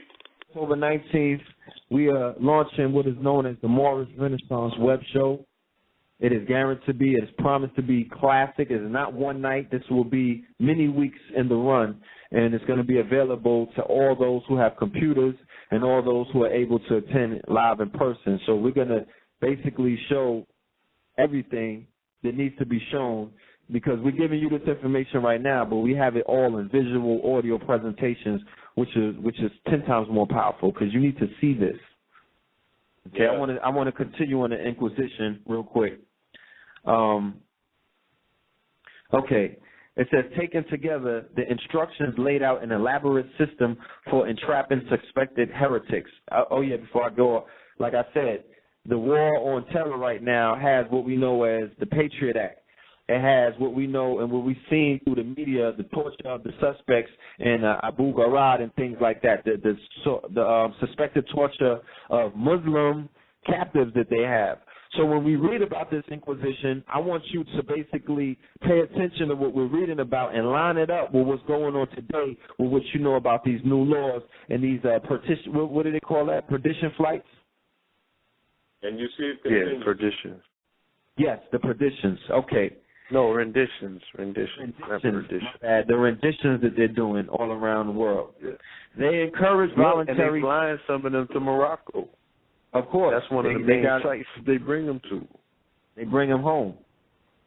They encourage voluntary self-incrimination by making punishments progressively more severe for those who did not incriminate themselves speedily in the initial 30 days of the local Inquisition's existence. Because they used to go to towns for 30 days, like the Inquisition was coming to your town. So they would come to your town for 30 days and set up shop, and all those who were suspected as heretics, the people would drop a letter, they would drop a note on them, they would drop a slip on them, they would give their names up, they would drop a dime on them, and then those people would get called into the inquisitional chambers, and they basically would be tortured until they themselves either lost their lives, their land, their riches, and all kind of other things. Let me continue. They allowed the 30-day grace period to elapse without a voluntary confession was to risk being accused. All right. To allow the 30-day grace period to elapse without a voluntary confession was to risk being accused later by others. So you either wanted to give yourself up right away, don't let the 30-day grace period go by, and then you get a slip dropped on you, and you didn't confront, and you didn't basically turn yourself in. This is when they put the thing on your testicles right away. The right to confront one's accuser was denied, and the accused was not permitted to see the evidence that was gathered against him. What does that sound like? Identical to what they're operating right now in Abu Ghraib and in Cuba. Yeah, in Cuba. Yes. And Guantanamo, because this is what George Bush openly refers to as the crusade by proxy, which is the Inquisition. Yes. The articles vested the inquisitors with the discretion to decide whether confessions were sincere and complete. If the inquisitors find a confession to be less than the whole truth, the accused could be declared a false penitent. For that, the punishment was rigorous and extreme. The 15th article authorized torture to be administered to the accused person who confessed partially or persisted in denial, and the 18th commanded the inquisitors to be present at the torture.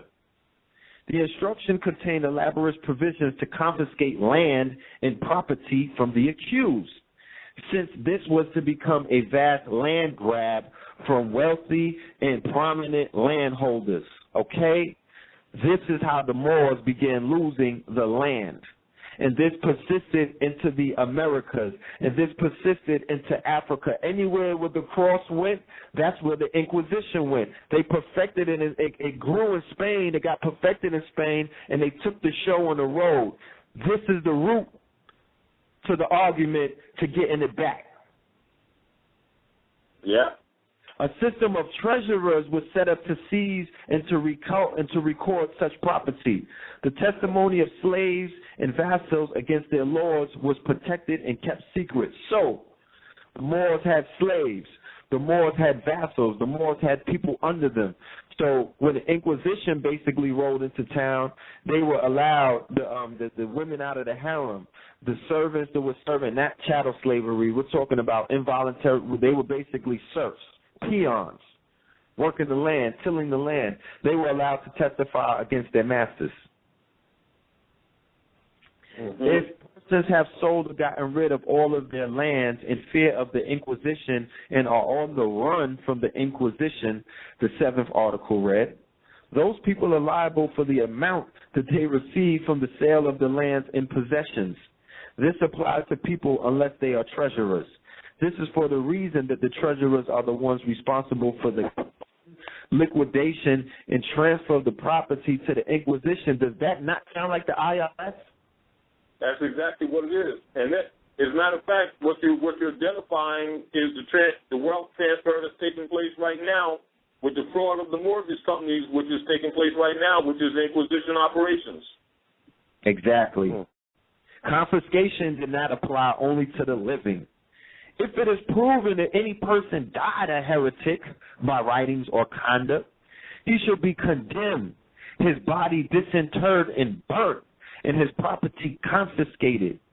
Nor were the children and grandchildren of the condemned excluded. They could not hold public office or join the holy orders or be accorded any honors. If a man burnt as a heretic left children under age, with the 22nd article, a portion of their father's property should be granted to them as alms, and the inquisitors shall be obliged to consign their education to appropriate persons.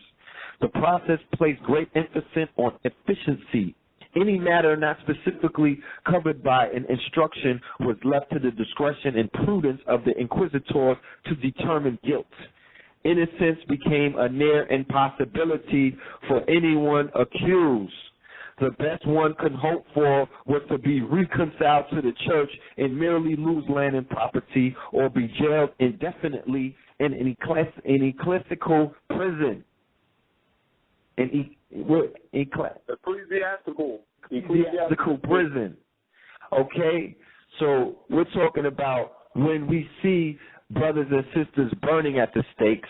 They actually have a book called Burning at the Stakes, when the grandchildren's children were enslaved. This did not happen only in the 1600s. This is a result, fellow Christians, of the Inquisition. People who were Inquisition, they were tortured into being Christians, and these are what they call conversos, later known as Moriscos. Yeah. Moriscos and Moranos. Moranos was those Morano. Moranos were Moorish Hebrews, or what they call Moorish Jews, Yahudi, and Moriscos were Moorish Muslims. Yes, indeed. Brother Cheyenne. Islam, can you add on, please, to if you have any information that pertains to this Inquisition, because we're about to move forward onto something else. Well, I mean, just briefly, when the elder compared it to the mortgage fraud that's taking place, I always bring up, the ATF, because that's alcohol, tobacco, firearms. Moors were dealing with the firearms. You got the DEA, Drug Enforcement Administration. That's nothing but regulation and control of the spice trade. All they did was fractionalize these different compartments and departments to further execute the Inquisition that has started from Spain. When people look at the actual maps of America, the political maps,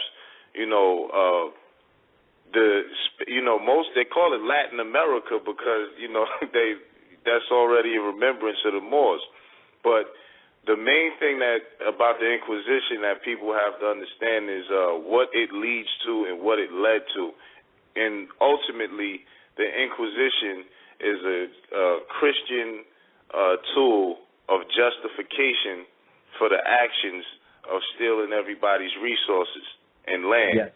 So when you understand that, there's I know Bank of America, there's a few other banks that just completely stopped foreclosing. They stopped foreclosures. Like they can't even go forward with it. You see what I'm saying? And it's really about stealing property, stealing land, stealing resources. That's what the Inquisition is about. And it does so because if anyone knows anything about the legal system and structure, it's called forfeiture.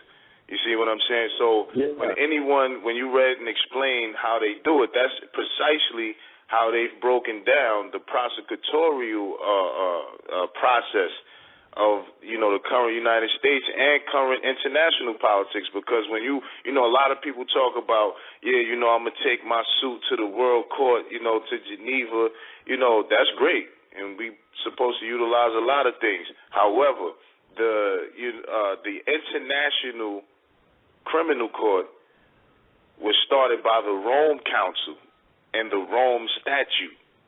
So I, encourage everybody to go check out the Rome Statute because that is the foundation for which you see international law being executed. Because the Vatican has a seat at the UN as an observer, not as a participant. You see, if anyone was paying attention a few weeks ago, I think it was 2 weeks ago, the Vatican had their assets frozen at the bank briefly because they were making large transactions that they didn't pretty much comply with, and it was about 5 hours, and they had to release the funds because the Vatican attorney, quote unquote, came down there and had a few words with them.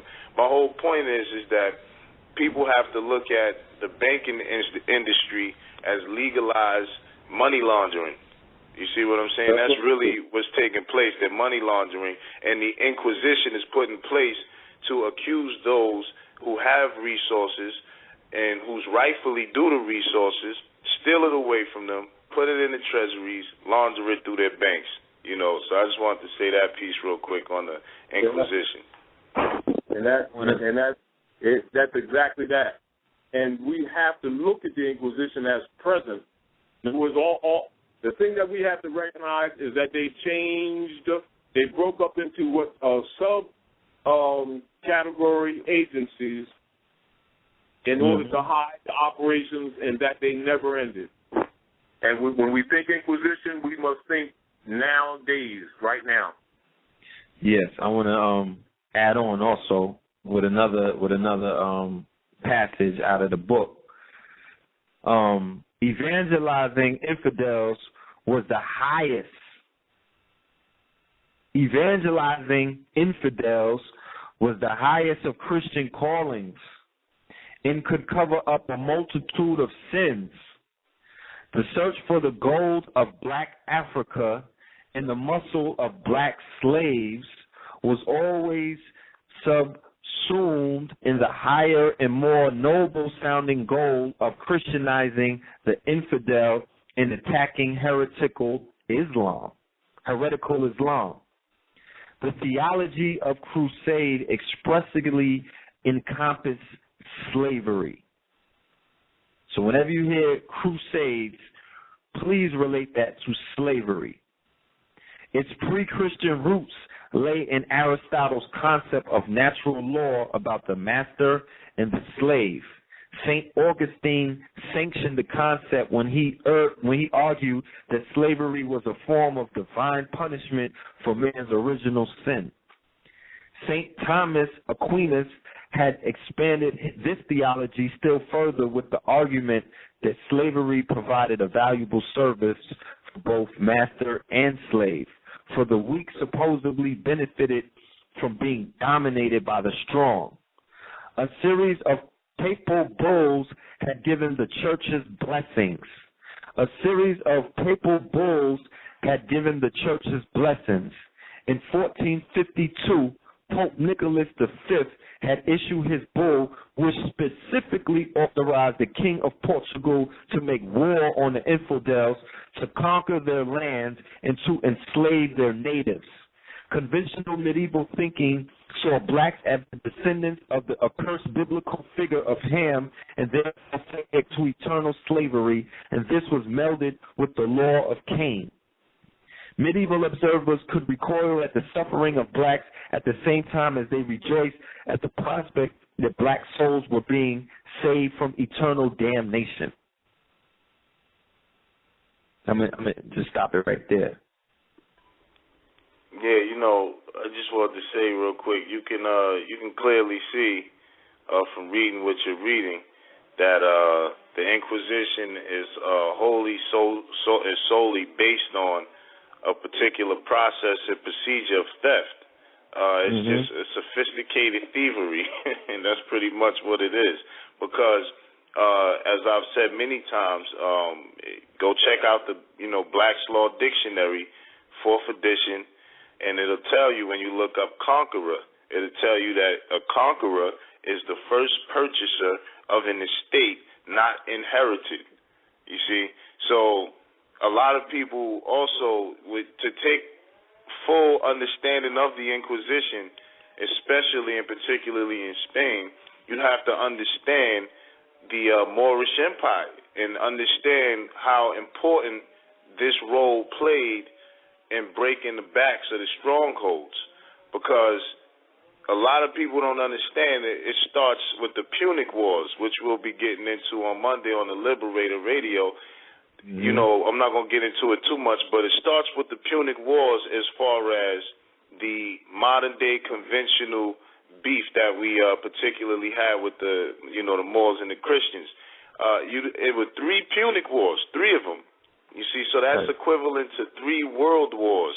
So take that into consideration, because the Moors were in the Iberian Peninsula, which is now called Spain, long before Ferdinand and Isabella. So just taking y'all back into the BC, the 240 BC and beyond, era where which the Moors flourished in that particular geographic area.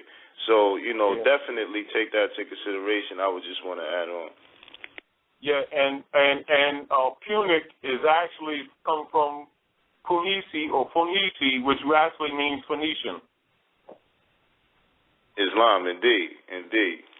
Yeah. So when they say the Punic Wars, they're referring to the Phoenician Wars, and of course, Queen Dodo, who's the daughter of King of Tarik, was on the north coast of Amexem, on the east side, which they call today now Morocco, Algiers, Tunis, etc. And that is the story that the Europeans symbolically talk about in their Masonic rituals when they talk about the King of Tarik, in reference to the Moors and conquering and them conquering. And of course that goes to Hasdrubal and Hannibal too during that period. Yes, that's one of the most famous warriors that emerged from the Punic Wars. That's Hannibal Barca, for the family that's out there. You know what I'm saying? All right, I want to, now that we've basically covered what the Inquisition was, I want to get on the Reconquista, the reconquest of Spain. Okay? So we're painting a picture that the same time that the Inquisition is a byproduct of the Reconquista. But now to give it a broader aspect of what was going on in Moorish Spain, I want to start building on the reconquest of Spain. So anybody who wants to get on to start that off can. I'll let the elder go first on that. Go ahead. Brother Taj, you want to open up on that first? Yes. You're talking about Spain on the east side or the west side? West. West side. You're talking about I'm talking about the territory and Napoleon. No, I'm talking about the reconquest of Spain, Granada, Alhambra. From the 1200s up into the late 1400s, which eventually you find the conquest of Granada, 1492. Yes, and also after that, the later conquest of Calpe, or what you call Gibraltar, etc. Yes, sir. Oh, all right. With the reconquest of, I'm trying to remember the name of the city, because when they reconquered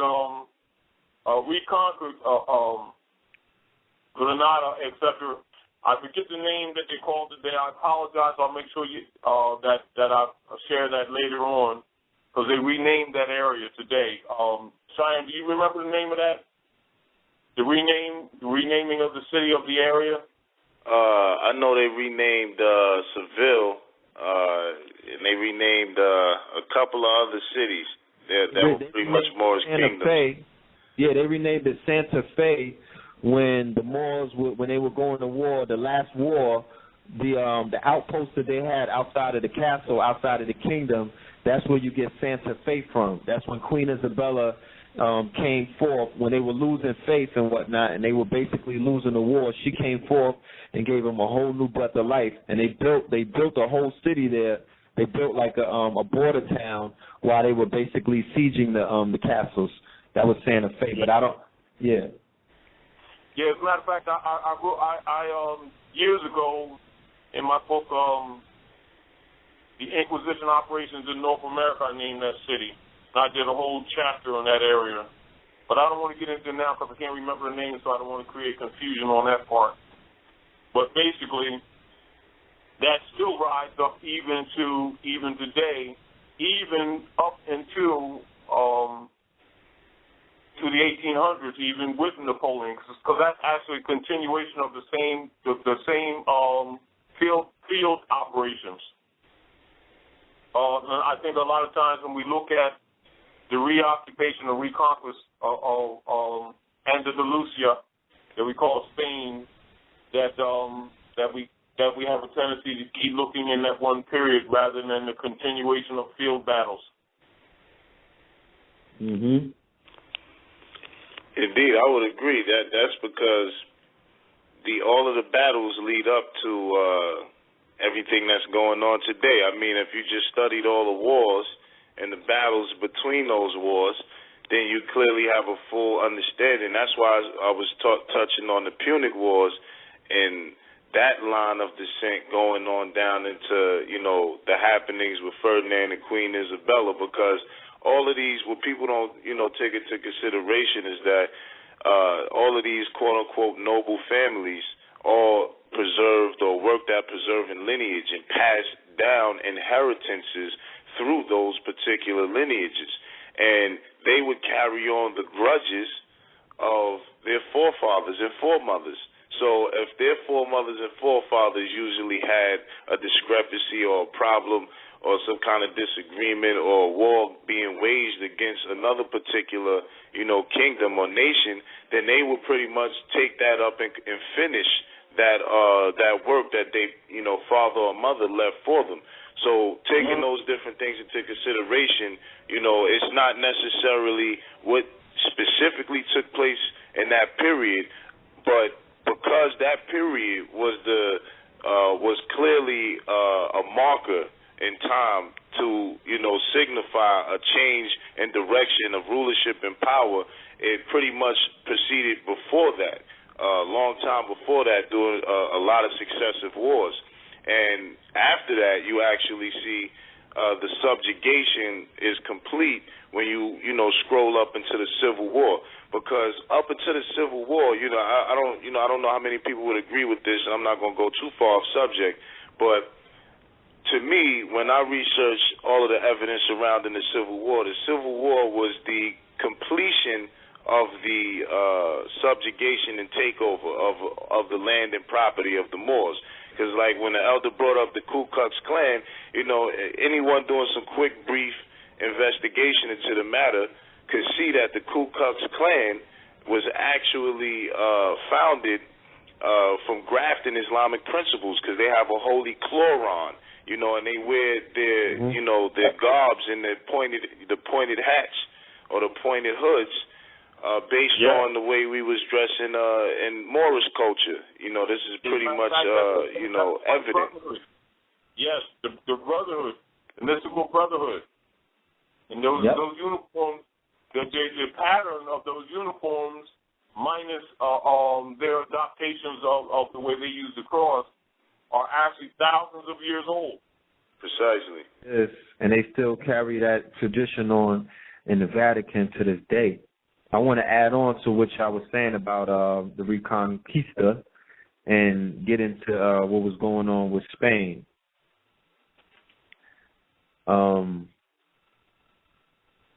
The principal domains of Spain, Castile, and Aragon were united at last for the first time in 400 years.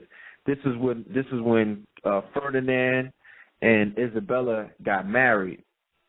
You know what I'm saying? Prior to the creation of, you know, these nation states and whatnot, kingdoms would be joined through marriages. Okay? So when they married, they joined the kingdoms. And that's when Andalusia became Spain.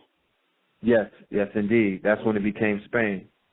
The foundation of the Spanish Empire, from the Pyrenees to Gibraltar, from Sicily to the Balearic Islands, to Valencia, to the Portuguese frontier, was formally laid. The horizon south to Al-Andalus, east to the Holy Land, and eventually west across to the unknown beckoned, and the possibilities seemed endless. With this historic realization, the notion of divine guidance grew up in the popular imagination. They were gassed up. The first provincial step had arrived with the unification of the peninsula under one crown. Next was the purification of the populace from heresy and unbelief and rebelliousness. And after that, the completion of the Christian reconquest by eliminating Gog and Magog, the last vestige of Islam in the Spanish land. That would be the fulfillment of a 500-year-long process. Lastly, toward the end of the century and the advent of the Jubilee year of 1500. Remember, 1500 was the Jubilee year, the same way that you people want to party like it's 1999. They were partying and preparing themselves to the Jubilee. Welcome to the Jubilee, 1500. The Antichrist, with his armies of Jews and Muslims, would be confronted and defeated. The Triumph Crusade would end with the reconquest of Jerusalem for Christianity, and in the Apocalypse, the offering of a pure Christian paradise to God. God's plan was clear. The instruments for this divine glory were this fertile and pious queen and her diligent, cunning, and brave husband. Through them, the prophecy of St. John, the evangelist, her patron saint, and of the book of Revelation would be realized. Spain, as beacon to the world, was entering the countdown to the last days. Isabella would reign as history's counter to the submissive, sinful, weak-minded Eve, as the reincarnation of the Virgin Mary, and as the apocalyptic woman of the Bible. This is what they looked at her. She stood clothed in the sun, standing upon the half moon, adorned with the crown of 12 stars, holding her boy child in her hair, wan, as the apocalyptic woman held Jesus. With her feet, she would trample the evil serpent, and with her double-edged sword, slay this devil beast with his 7 heads and 10 horns. This perfect queen, together with her husband, the hidden one, would bring about the new Spain, the new world, the new Jerusalem. This is your new world order. Yes. Early in the new decade of the 1480s, the war over succession was complete. Portugal had ceased to be a threat. The royal police had been established. The crown had pacified the upstart nobles. The Inquisition was getting underway, and the fiscal system was overhauled. And so the internal controls were in place. This is a meticulous plan they worked out and worked this whole thing in their favor. Ferdinand and Isabella could at least begin to think about their grander vision for the Jubilee and perhaps for the apocalypse. Their oft-postponed crusade against the Moors and the final demise of the infidel kingdom on the Spanish peninsula. Come on now. Come on now. Yeah, I mean, see, you know, the interesting thing is their religious aspect that their religious position that they take towards the Moors. I mean, it's all rooted in, see, a lot of people look at least ancient religion. I don't know how people understand it today to be, but people should check out theocratic governments and ecclesiastical government, because particularly the Christians and the Muslims, those were you know, ways of, those were politics. That was politics of the day, as opposed to the, you know, it was your creed and your politics, as opposed to what people take these things today as a casual belief, or, you know, it's just something casual. This was the actual politics of the people. You understand? Because they were ran by theocratic governments. They were Christian princes and Christian princesses, Christian kings and Christian queens, and there were Moorish emirs and Moorish emiras, so on and so forth. So the position that is taken is to take the enemy in the framework of your holy book and, you know, cast them as the enemy, because this is how they have practiced the science of opposites. I mean, when you take into consideration that, you know, they've called various Roman emperors, you know, the Antichrist, is showing you that it's something that can be rehashed over and over, because it's a political system as opposed to just simply being a belief system. And you know, the interesting thing about that too, Shyaam, is, and that's a good point that you're making too, because that's one of the mistakes that people make today. When they hear the word religion, they keep thinking it's some kind of metaphysical, spiritual development system. And the fact of the matter is, has nothing to do with that whatsoever. It has everything to do with economic, politics, war, and mind control. Absolutely. Yep. And the truth of religion is preserved in the secret societies for the rulers. Yeah, you know, I definitely don't want to cut your thought there, but I just want to build off what you said, just briefly touching on the fact that this is why in all of their secret societies when they get to the top of it, they tell you that they're dealing with Islam and not Christianity any longer. Because whether it's the Scottish Rite or the York Rite, I was talking about this on one of my shows. When you look into the Shriners, they're running with the imperial potentate, imperial divan, they're noble. They're talking about Islam and crossing the desert and all these particular things that they're supposed to be against. So what you actually see is them stealing the virtues and the culture of the true inheritors and using it against them, because in secrecy they practice in Islam and outwardly they're practicing Christianity, because Islam is the higher degrees of Christianity. Right. Remember we were speaking the other day about the whole concept of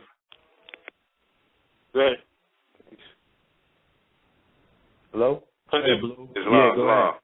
Yeah. Brother Shyaam, remember we were conversing about the Shriner aspect, and I was telling you that I was told a while back that there's a faction of them are secretly put in place to protect that particular Moorish woman that's standing on a star representing the particular sun or the seed that's supposed to come through her. So it's funny to hear them building on the flip of that.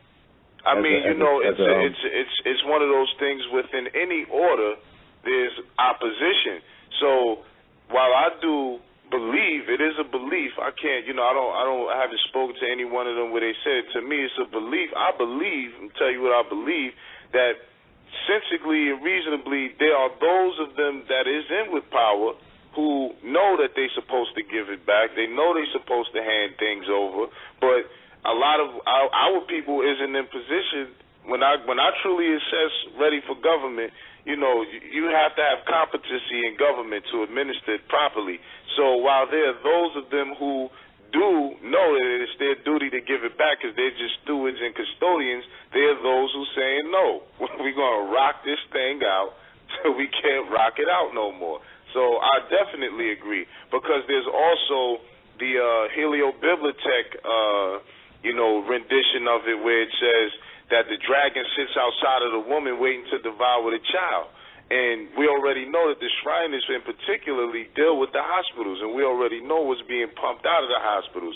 So I definitely think there's a twofold aspect where in which there's a struggle within even those orders of what they're supposed to do in those secret orders regarding the quote-unquote secret knowledge that they have that the rest of the 85ers or people who blindly follow the religion don't particularly understand. You know what I mean? So I definitely agree. Much so. Indeed. Brother Taj, you had something to add on, I believe?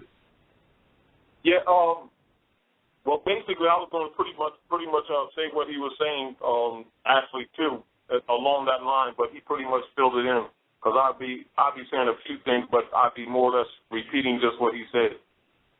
Because that's the truth. I mean, I want to hear it. I don't know if the listeners, I want to hear what you got to say. This is why all your heads of government here are Masons, etc., including 99% of your so-called ordained Christian ministers, while condemning Masonry across the pulpit in secret. They themselves study the science of the mountaintop, which is the Great Seal. And when you hear that term, that they've been to the mountaintop, that's 33-degree Masonry. That's the great secret. And we, the Moors, the cultural history, etc., is also referred to as the Great Seal, not just the triangle or that great pyramid that you see them wearing around the chest plate. The chest plate that you see them usually have Ikupta style necklace on, what you call Egyptian style, and they'll have the jewels on it. And the pyramid, that's the Great Seal. And when it's talked about the secrets that you're talking about right now, and the truth of the imperial divan, etc., and the fall of the Moors, and them keeping us buried in ignorance, is called collectively the Great Seal. So the word Great Seal is used on multiple levels. It's not only the symbol or the insignia of the Moorish nation, i.e., meaning the sovereign seal. It is also a word that's used, cover word that's used, covered up, to cover up this knowledge that you're dispensing right now, including the metaphysical knowledge, etc., including the truth of the Moorish Yahudi, or what people mistake as Moorish Jews, etc., because there's no J, it's actually Yahudi, and the fact that the Hebrew alphabet is actually formations of actually what you call vibratory graphs or glyphs that actually represent forms or different parts of the body, etc., which is essentially glyphic cosmology. And so these principles and the spirituality that goes behind it, goes with it also, it must be understood that that same culture is traced up into ancient Peru, which was later named by the Moors Hindustan a couple thousand years ago, which now people call India, which it is not India, which is back to Christopher Colombo again, and them trying to get to India, etc., because there's so much more than the spice trade. It was also to get the great secrets of the ancient ones, i.e., what they call right now the great knowledge or the great keys to both what they call heaven and hell, but it's actually the knowledge of the inner world, the upper world, and the underworld. Also traveling the different planets. So, and this is also back to where Cheyenne was referring to the craft that was following those ships. And so there's a whole other side of history that's being suppressed. And so when they present that history from Colombo, even back to the Inquisition, etc., very often, people keep looking at it in the context of that limitation that they presented, when actually there was a very high-level alchemical side of culture that was also concurrently existing that is basically kept underground as far as that knowledge is concerned. And essentially that and more is essentially what Masonry is. I want to add on just briefly to what you were saying now about them being Freemasons and so forth. I've stated it a few times, but I don't know if I ever stated it to you, that I was doing some research into a 1962 book called The Federal Reporter. It's where they list their actual case holdings, and that the ones that they don't let out to the public. And this is from the U.S. Supreme Court. And it said that Freemasons sit on all grand juries and petit juries. So all of your indictments are coming from Freemasons. So that's just something real interesting to take into consideration about the nature of the Inquisition, and it's definitely its relation to to many of the things that they're holding in the secret societies, because any court hearing or any trial is for banishment. It's their way of working, whatever. Well, not their way, but it's the science of governing energy within a certain geometric space and time continuum, because that's what they're doing when they're summoning you, and they're banishing you at the same time after they finish summoning you. So, it definitely plays into a higher mystical level and, a very mundane level when we just take into consideration of, all of the different things that are of reality when we look at it. As the elder always breaks down a lot of times, that we had clocks that could clock the different times on different planets, on this planet, so on and so forth. Because when they went into the Olmec chambers, they found a map of star systems that hasn't been seen till the Hubble telescope. So there's a lot of different things that people should take into consideration when the Knights Templar embarked on the Crusades. They were definitely out for the secret knowledge that the Philosopher's Stone, the alchemy, chemistry, all of these different things that people take for granted today was not necessarily available back then in mass. It wasn't available for everyone to just read because most of them couldn't read. So it's very important to take that into consideration because you see some of the things like the zero gravity technology that they say they got from aliens. You can trace that kind of technology to what's, engraved on the walls in Kemet, the same zero gravity technology. So all of these different things that the crusade existed for was to steal on a mundane level the natural wealth, but the most important wealth, which is the information and the knowledge, because so many books were burned till, I know Stanley Lane Poole said that when the Moors fell in Spain, it set the world back 1,000 years. So whatever we're accomplishing now is still 1,000 years behind. So I just wanted to put that out there briefly. Yeah, this is where the miseducation of our children come from, etc. Just like you see a lot of scholars amongst our people writing books about the miseducation of the Negro, that type of thing, which exposes a lot of information, but the very title itself represents miseducation because we're not Negroes, and all those little subtleties. Of course, operatively, the control systems that deal with the Board of Education, which was established just for that purpose, etc., operate by guidelines called Indexus Librorum Prohibitorum and Indexus Librorum Expurgatorius, which means certain literature being prohibited and certain literature being expurged or what you call purged, meaning burned or destroyed. And that is a standard. And I think one of the important things, too, Brother Fillmore, Brother Shyaam, relative to even this forum, this is very important because amongst our people of all the different schools of liberation amongst us, we need to reduce or eliminate the phrase with these conditions, referring to them as racism. We need to eliminate that and put the proper word in there, Inquisition operations. Yeah, I'd agree 100%. I would agree 100%. The nature, as you were stating earlier, of the Inquisition is basically to rob, rape, and pillage. And they'll get you distracted and a lot of different other things. It's racism, and we know that race is a social construct. It's a creation. It's a mental creation of acceptance. So, that's a construct that, a lot of this is very simple in nature to understand when you understand wars. Julius Caesar had a simple philosophy, divide and conquer. So it was of no use to call everybody the same thing because you're not going to play all the pieces on the chessboard the same way.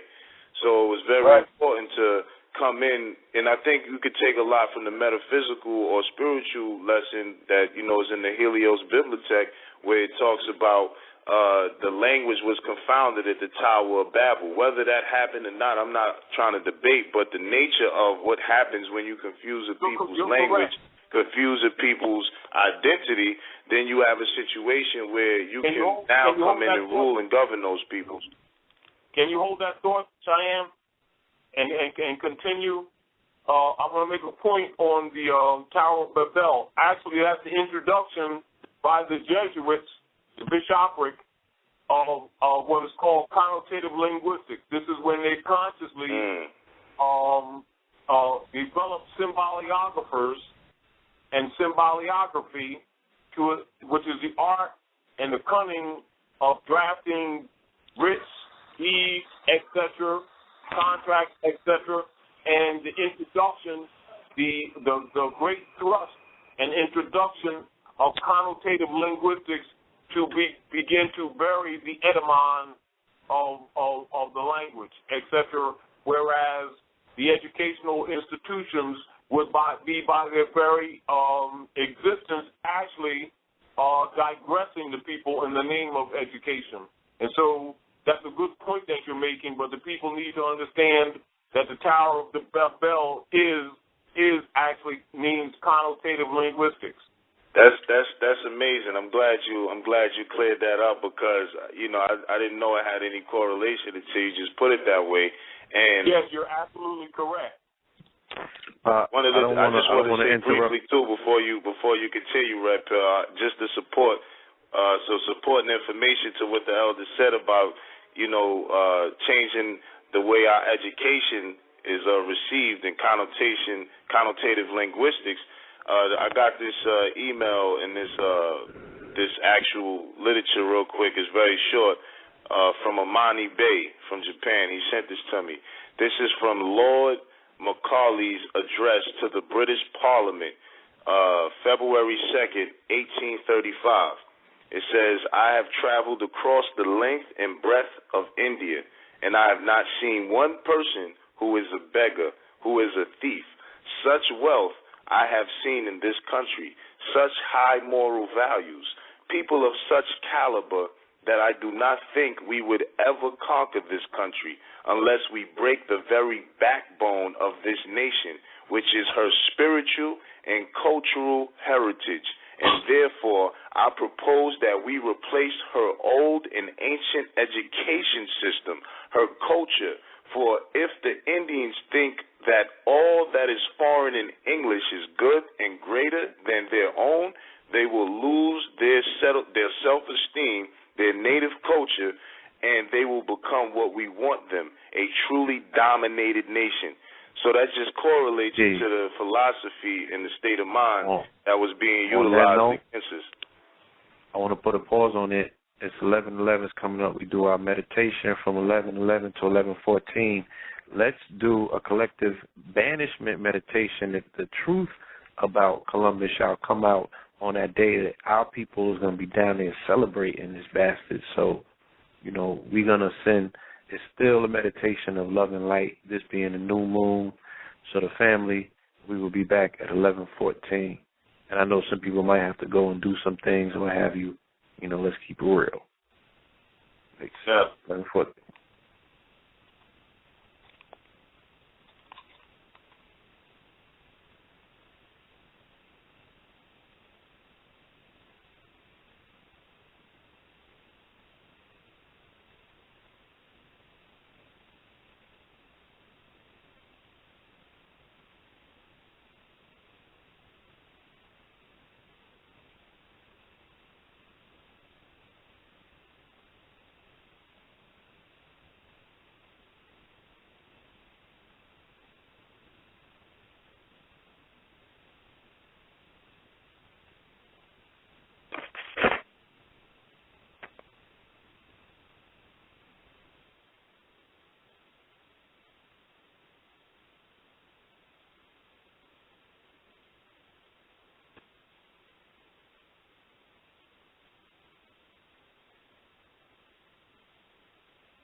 Islam, peace.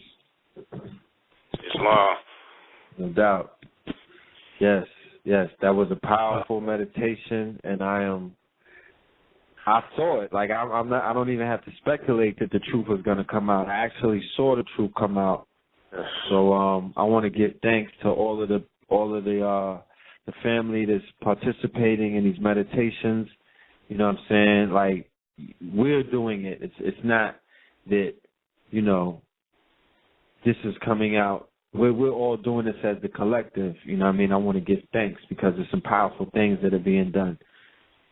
Indeed, definitely. If we would only just take a moment to breathe, it would alleviate so many impulsive actions that we take. You know what I'm saying? It's so important to just sometimes stop and take that breath. You know what I mean? Indeed. But yeah, I definitely saw the light that is coming out of this particular program, changing the whole dynamic, and you know, they're gonna have a black cloud over that event. You know what I'm saying? They will not get away with those lies this year.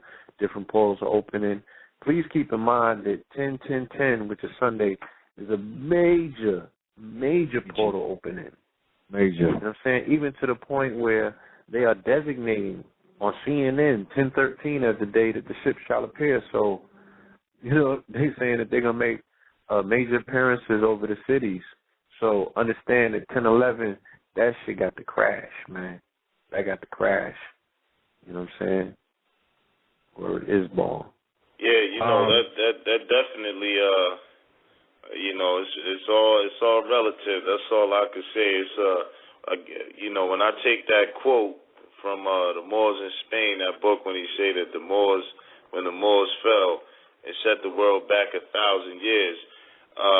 You know, you gotta take into consideration, you know, state of mind wise, being backwards 1,000 years and having to deal with pretty much the veil of illusion being removed in many different, you know, instances in regards to us here in this time and space continuum, in which we have to deal with this Moorish paradigm, as you were saying that you know, earlier, Blue Pill, at the Peter Moon, he actually, you know, said he'd been around the world, and, you know, it's something that this has to be addressed.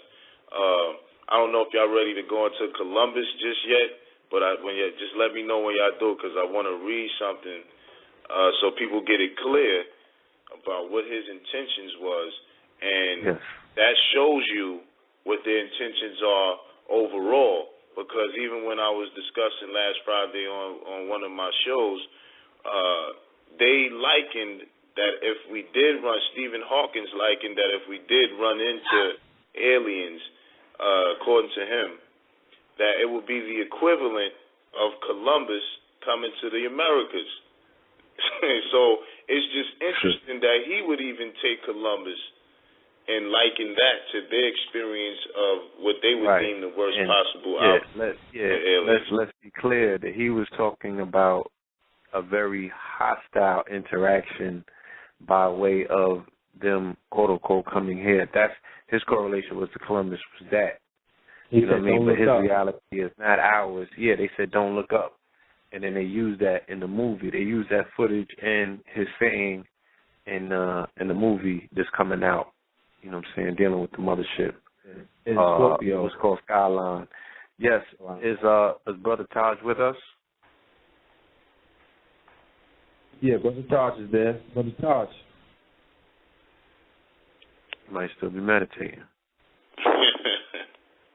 All right. Well, now being that we're on the Reconquista, because we're about to get on Columbus, we're going to touch Columbus. I want to read another passage about the Reconquista when they were closing in on the Battle of Alhambra. Okay, I'm fast forwarding. There's so much to read, but I'm just giving you a piece. And like I say, I reiterate, this is basically a 30-second commercial compared to what the Moorish Renaissance web show will be bringing to the family live on your computer, visual and audio. And then, like, you can't wrap this story up in 3 hours. It's impossible. You can't even. Yeah, you can't tell it in 300 hours. But let me get into this. In his service, the Marquis Can you hear me clear? No, I'm coming out? Yeah. I can hear you, definitely. The Marquis had a considerable corps of spies. Many of them were Moors who had converted to Christianity and who could easily mingle with their Islamic brothers. In January 1482, he dispatched them into the borderlands to watch for further enemy expeditions, but also to gauge the readiness of the Moorish strongholds. Within days, he received an interesting report from one of his most reliable agents from the city of Alhama was ripe for the picking. Okay? Alhama was deep within the Moors' kingdom, no more than 20 miles southwest of the city of Granada itself. Significantly, it lay astride the vital strategic road between Granada and Malaga. If that road were cut, it would isolate Granada from its major port and source for reinforcements in North Africa. The town itself was large and prosperous, known since Roman times for its salubrious hot springs and for its commanding fortress, which hovered over the town from a high perch on a rock ledge overlooking a deep gorge. Behind that palisade rose the High Sierra. The Alhama River nearly encircled the town. Without seeking Ferdinand's approval, the Marquis of Cadiz assembled an impressive force of Andalusians at Merchana, some 3,000 light cavalry, 4,000 foot soldiers, and a company of engineers. Without informing his soldiers on their exact mission, the Marquis led them east to Antiquia, the first of the Andalusian towns to fall to the Christian forces 70 years earlier, and then into the slopes around Alhama. On the night of February 5th, they reached the environs of the town and moved silently to the rock ledge beneath the walls. As the town slept, a single sentinel patrolled the battlements. A squadron of 300 hand-picked commandos now crept silently to the walls, carrying scaling ladders. I'm sure that we remember watching all of these movies when they're in kingdoms and all of that, and they're reenacting these battles, but of course they're not showing you them going against the Moors. They fictitiously show them going against one another. Soon enough, they were over the parapet and into the town. If the town slept initially, it awoke quickly to the alarm, and hand-to-hand combat raged in the streets. It was said that the Moors, sensualist as they were weakened by the pleasures of their hot baths and by their sense of false security. But they outnumbered the Christians, and they fought valiantly for their homes.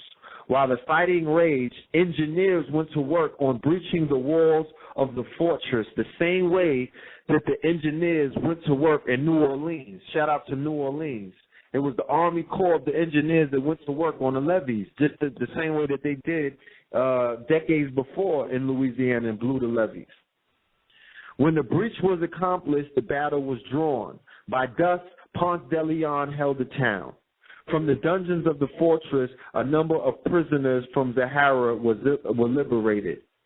It was later written that the chivalrous Rodrigo Ponce de Leon had suffered the pleas of his commanders to evacuate the place. So deep was it within enemy territory because it could not be defended. God has given the citadel into Christian hands, he had replied stoutly. He will no doubt strengthen them to maintain it. We have gained the place with difficulty and bloodshed.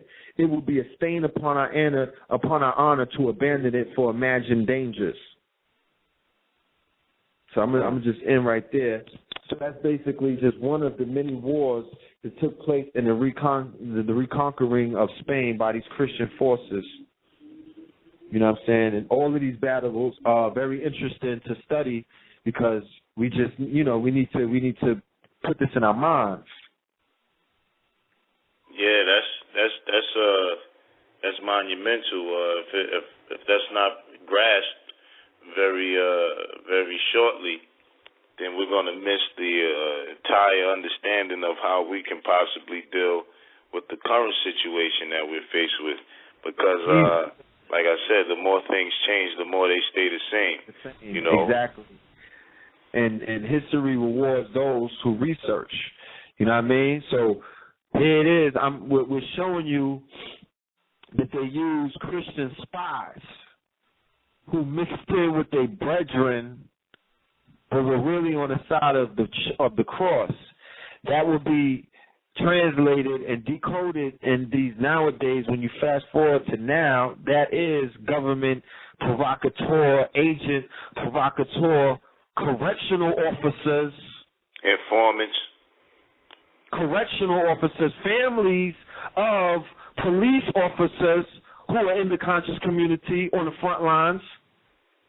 You understand? That would be akin to the same thing that you see with these informants that they basically use to filter into the Moorish movement and crush it from the insides. Hey, you remember the civil rights photographer? Yeah. He was an FBI informant his whole career, pretty much. Withers. Yeah, Ernie Withers. You know what I'm saying? Yes, indeed. Ernie Withers. So instead of them having witch hunters, remember back in the days when they used to have a witch hunt? Mm-hmm. Now they got these broke down witches doing, you know what I'm saying, magic for them in the community and everything. So it's all repeating itself. Oh yeah, it definitely is. One of the things I just want to read this and get this out there real quick about Columbus and his privileges and prerogatives that was granted to him on 1492 before he actually embarked on his mission. This was the authority he was moving under. It says, Ferdinand and Elizabeth, by the grace of God, King and Queen of Castile, of Leon, of Aragon, of Sicily, of Granada, of Toledo, of Valencia, of Galicia, of Majorca, of Minorca, of Seville, of whatever. I ain't gonna read all of their accolades, but it says, for as much of you, Christopher Columbus, are going by our command with some of our vessels and men to discover and subdue some islands and continent in the ocean, and it is hoped that by God's assistance, some of the said islands and continent in the ocean will be discovered and conquered by your means and conduct. Therefore, it is but just and reasonable that since you expose yourself to such danger to serve us, you should be rewarded for it, and we be being willing to honor and favor you for the reasons aforesaid. Our will is that you, Christopher Columbus, after discovering and conquering the said islands and continent in the said ocean, or any of them, shall be our admiral of the said islands and continent you shall so discover and conquer, and that you be our admiral, viceroy, and governor in them, and that for the future you may call and style yourself D. Christopher Columbus, and that your sons and successors in the same employment may call themselves Dons, admirals, viceroys, and governors of them, and that you may exercise the office of admiral with the charge of viceroy and governor of the said islands and continent, which you and your lieutenants shall conquer, and freely decide, this is important, freely decide all causes, civil and criminal, appertaining to the said employment of admiral. I'm going to fast forward a little bit just to show you how close and bring this all home. In all things belonging to the said offices, or any of them, and that you enjoy the prerequisites and salaries belonging to the said employments, and to each of them in the same manner as the High Admiral of our kingdom does, and by this our letter, or a copy of it, signed by a public notary. How many of us know public notaries? So I'm just saying, this is how relative the situation is. Now that's the authority he was moving on. Just a brief quick reading from one of his journals. It says, whereas in the name of our Lord Jesus Christ, this is from Christopher Columbus, it says, whereas most Christian, high, excellent, and powerful princes, king and queen of Spain and the islands of the sea, our sovereigns. This present year, 1492, after your highness had terminated the war with the Moors reigning in Europe, the same having been brought to an end in the great city of Granada, where on the 2nd day of January this present year I saw the royal banners of your highness planted by force of arms upon the towers of the Alhambra, which is the fortress of that city, and saw the Moorish king come out at the gate of the city and kiss the hands of your highness and of the prince of my sovereign. So that was fresh off of 1492 when he got the charter to go on over and the authority to go and conquer the things in the New World, the islands and the continents. And this must be understood because that's where they got the maps from. When they fell in Granada, this is what allowed the European to finally get a hold of the treasure. Remember the Elder Taj was talking about the treasure. You know, Noble Ali said when the European leave here, mountains of gold will be revealed. The vast treasure of the Americas was what was one of the main things that was coveted because they knew this as Atlantis in the old stories. So the fact is that was their whole entire mission. If you go watch the 1492 Conquest of Paradise, it's a movie that came out in the early 90s, and it has Sojourner Weaver playing Queen Isabella. It shows you right then and there that they were coming for the gold. They came for the riches. This was the land of milk and honey. They knew the Moors were storing up over here. This was your land of milk and honey in the Americas. We're going to get into that. I'm going to follow up with what you said and to go right by, I'm going to back it up a little bit, and I'm going to get into how he got sent off by Queen Isabella. Indeed. The Queen, in turn, deserves her due. Over the years, she had left the door open to Columbus. Despite her lack of technical knowledge, she alone had seen his quality. She alone had risen above the sniping and the derision of her wise men because they was hating on Columbus. They were saying that he couldn't pull nothing off, and he kept on being persistent. Later, after his third voyage, Columbus was still bursting with gratitude for his queen and once again credited divine guidance. He said, in the midst of general incredulity, Columbus wrote, the Almighty infused into the Queen, my lady, the spirit of intelligence and energy, whilst everyone else in his ignorance was expounding only on the inconvenience and cost. Her Highness approved it on the contrary and gave it all the support in her power. In the weeks that followed the Queen's reversal, the necessary documents were drawn up. Friar Juan Perez acted as Columbus's attorney in the negotiations over the language and the fine points. The town of Palos was charged with providing and equipping 3 caravels, 2 of which would be offered at taxpayers' expense, while the funds for the third would be provided through donations by Columbus himself. Where were those 3 ships? I'm asking the 3 caravels are the 3 ships that he sailed out with. The Maria, the Pinta. The royal decree, the town was commanded to provide the ships to Columbus within 10 days of receiving the order. That's incredible, to build 3 ships in 10 days.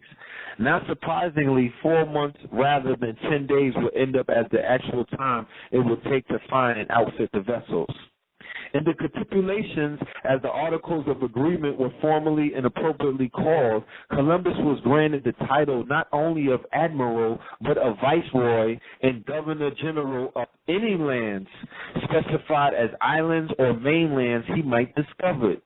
He will be entitled to 1/10 of all pearls, precious stones, gold, silver, and spices he might find or seize, while the crown would take the remaining 90%. Of any commerce that might subsequently be conducted in lands he discovered, Columbus will be entitled to a cut. Henceforth, he should be addressed with the honorific Don Christopher Columbus, and his heirs will be entitled to enjoy the privileges of his admiralty. Don Christopher Columbus, for all the Dons out there. After these essential provisions came the fine points. Under no circumstances was he to call the Portuguese possession of St. George of the Mine in Africa or conduct any trade with Portuguese agents. For it is in our pleasure to abide by and enforce the terms which we agreed upon and convened at the most serene king with the most serene king of Portugal, our brother, on this manner. We have to remember that Portugal was granted Africa, Spain was granted the Americas, which was called the New World. And they were not to cross paths and basically, fight over lands. This is what the Pope decreed. Amnesty was granted to any criminals who might ship out with the voyage, since it was not entirely clear whether it would be easy to recruit a crew, because they were scared to death to sail out. No taxes would be assessed on the supplies for the voyage, and any supplies and repairs to the ships must be provided at reasonable prices. Any attempt to exploit or overcharge would be punished with a fine of 10,000 maravedis. On April 30th, the admiral was summoned to the hall of the ambassadors in the Alhambra, because after they took over the Alhambra, they set up shop there. There, in the golden glow of the arabesque and beneath the intricate ceilings of mysterious starry design, he collected his broadsheet parchment documents embossed with the seal of the Spanish monarchy and received his official send-off. In this official send-off, Columbus was, as usual, deft in stressing the themes that he knew were close to the royal heart. In a startling aside, he said, "I plead with your majesties to spend all the treasures from this enterprise on the conquest of Jerusalem." He meant to be a part of the full absolute revelation, not merely a partial one. He meant to be a part of the full absolute revelation and not merely a partial one. Like I said earlier, the 1500s was the Jubilee year, so their revelation was the conquering of Jerusalem. So the conquering of Alhambra and the conquest of the Moors and the conquest of the New World was basically biblical in its nature. This is the revelations to them. This is the Bible prophecy. That revelation prophesied in the last book of the Bible would involve the new world, the new heaven, the new Jerusalem. This suggestion was well received, especially by Isabella, but it played to the apocalyptic longings of both monarchs. One final document was requested, an official introduction to imaginary oriental continents like the Great Khan or other kings and lords of India or the emperor of the island of Kapingu or even the elusive Prester John. Remember we talked about Prester John before. 3 such introductions were provided with the name left blank, for no one knew by what title these exotic Brahmins might be like to be addressed. This is how it went. To the most serene Prince blank, our dear friend Ferdinand and Isabella, King of Queen of Castile, Aragon, Leon, Sicily, etc., greetings and increase of good fortune, the document read. From the statements of certain of our subjects who have come to us from your kingdoms and domains, we have learnt with joy of your esteemed and high regard for us and our nation, and your great eagerness to be informed about things with us. Wherefore, we have resolved to send you our noble captain, Christopher Columbus, from whom you may learn of our good health and our prosperity. The Catholic monarchs made one final gesture. They appointed Columbus's son, Diego. You know, Diego is down with Dora. Dora the Explorer. And Diego. Dora the Explorer. Columbus's son, Diego, as son to Prince. They appointed his son, Diego, as page to Prince Juan, the heir apparent to the Spanish throne. This was a seminal honor that was accorded only to the sons of the most distinguished families in the realm, and it was evidence of how completely they had now swung over to Columbus. If in their last session at the Alhambra, Columbus pandered to the apocalyptic dreams of the monarchs, first Spain, then the New World, finally Jerusalem, he also flattered them on their victory over the infidel. He proposed to be the right arm of their crusades. He said, I saw the Moorish king come forth to the gates of this city and kiss the royal hands of your highness. As Catholic princes devoted to the holy Christian faith and propagators thereof, of enemies of the sects of Muhammad and all of his idolatries and heresies, you resolved to send me to the regions of India to see princes and peoples and lands and to determine the manner in which their conversion to our holy faith might be accomplished. Isabella and Ferdinand had made him join them as a dog of God. Theirs was a great crusade to purify the world of heresy and idolatry as it advanced the glory of Spain. Columbus will rejoice in the fact that his glorious undertaking coincided with the monarch's decision to deal decisively with the superstition of Judaism. On March 30th, 1942, a month before Columbus' final send-off at Granada, the Catholic monarchs issued a royal decree to expel all Jews from Spain. Come on now, son. This is Christopher Columbus, people. This is the person whose day that our family members and everybody in the goddamn world is going to be celebrating. This is how the spell continues to be what it is. You could talk about everything else in the goddamn world. This is where it's at right now. I want to see I want to see a statue come down on that day. I said it. Show me that it's real. I want to see one of his statues come down on his day, on Monday. They say speak it into existence, so I'm speaking into an existence. This is how you show that the goddamn Moorish Empire is rising up.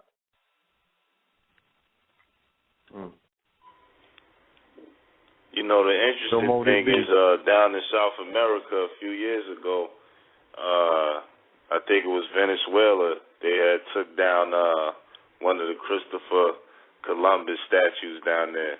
You know, they got a lot of them everywhere, too. So, you know, they named District of Columbia after Columbus. Yes, indeed. Yes, they did. Right. All for our people that's still into marching, you know what I'm saying? Make sure that you show up at the parade, the Columbus Day parade, waving your Moorish flag and your fez, shutting them down. Your fez, exactly. Moors got to stop being so invisible at this point. Real talk. Yeah, I mean, there's bravery and courage with everything, and quite frankly, not too many people care in that regard. Like, not even, and this is no slight at anybody, but even the listeners, you got to be very, very serious. To make certain moves like that. That's why the Americas Society created the Moorish American Party, so that we can bring together some of these galvanizing factors to be able to, have, particular demonstrations, because you have things like that going on with the Tea Party as well. That's a force to be reckoned with. That is the culmination of the Ku Klux Klan, the secret society, that's all of them. They being bankrolled by billionaires. So, it's something that at the end of the day is going to definitely have to come to grips with the reality that we have to deal with this Moorish identity. And when you talk about Christopher Columbus, I mean, he is the symbol of Moorish defeat and Moorish subjugation, more than George Washington or any of those other guys. Christopher Columbus, it all started, their reign on the New World started with him.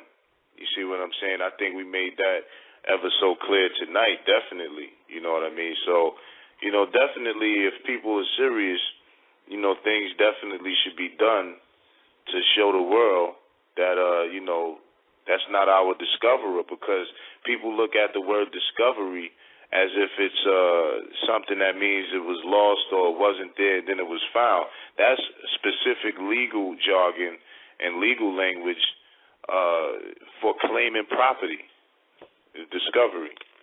Mm-hmm. So, taking all of these different things into consideration and understanding what Columbus was the symbol of exploitation, global exploitation. When we talk about the water wars and these different things, that's just a continuation of the exploits of Columbus. So I think, Brother Shyaam, like, if you want to, if you want to do a show on Monday, like, because we ain't even touched on it, like, we have not even gone in yet, family. Real talk. We just warming up. Yeah, I mean, you can't. It's hard to even cover this stuff in 3 hours. It's so much to build on. Or if you want to do it on 10-10, I sacrifice my Sunday and I get it in with you, and we could continue really building on this whole Columbus thing, because, I'm not good. This ain't a gimmick, because the holiday is coming up and whatnot, and we want to just bring people on the show. Like, this is some real shit right here. This is real talk, and this needs to be talked about. You know what I'm saying? And this needs to be discussed, and this needs to be built on, and this needs to be scholastically dealt with, instead of the bullshit that keep going on in the conscious community with the petty-ass conscious peons. Indeed. I mean, I'll set it up. We'll definitely delve into it more, because, again, the Columbus is a symbol, and symbology is universal language. And this one man is a symbol of the eradication of the Americas. You understand? And what a lot of people don't take into consideration is a holiday is a holy day. So Christopher Columbus is a Christian saint, pretty much. That's why they call it Saint. I've seen certain places where they call it Saint Christopher Columbus. So that means that it's a Christian holiday or holy day. So all of the and it's in October. It's October 10th, because that's when he arrived. So it's not by accident that it's that day.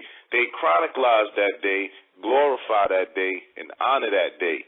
So whoever feeds into the energy of that day, you're giving the immortalized energy. Damn your ancestors. Precisely.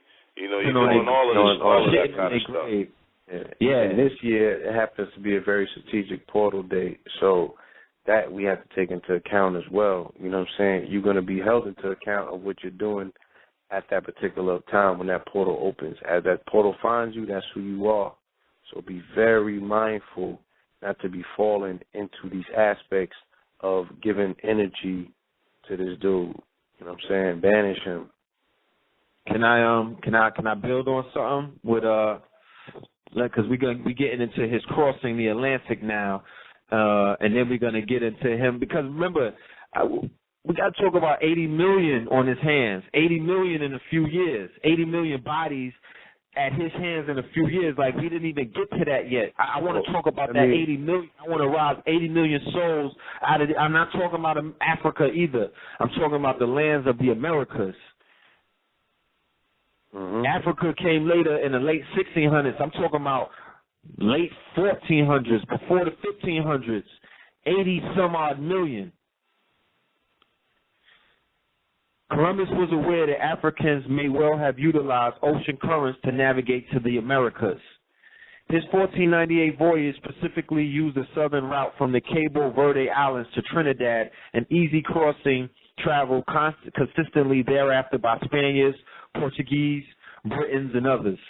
Columbus was especially intrigued to see what lands lay in the South American direction, since the King of Portugal had said that there was terra firma in that direction, and was greatly inclined to make discoveries to the southwest.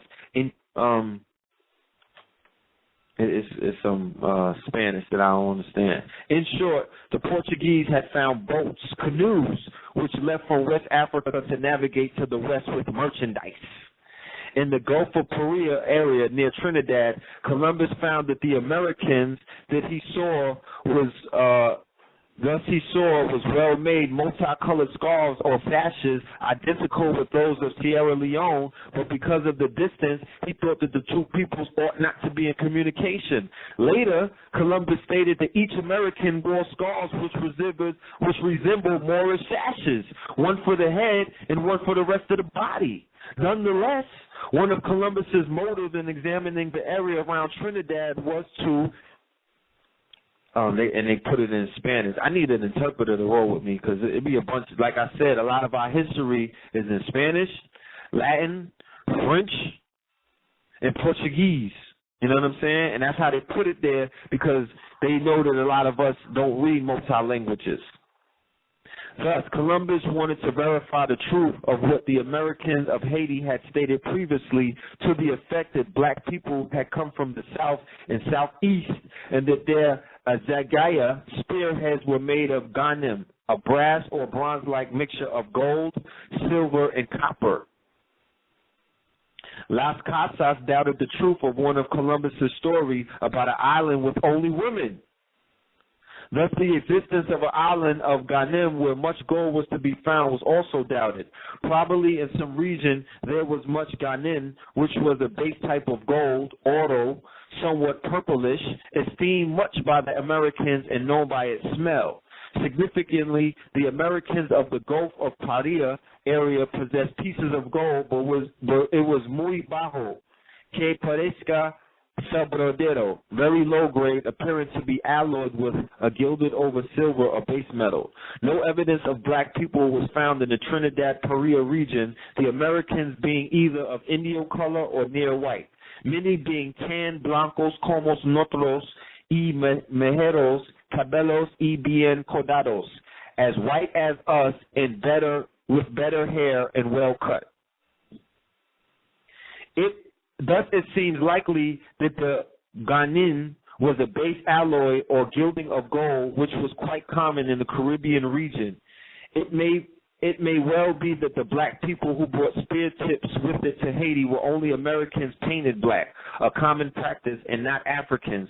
One must also remember that Columbus's knowledge of American language was virtually non-existent.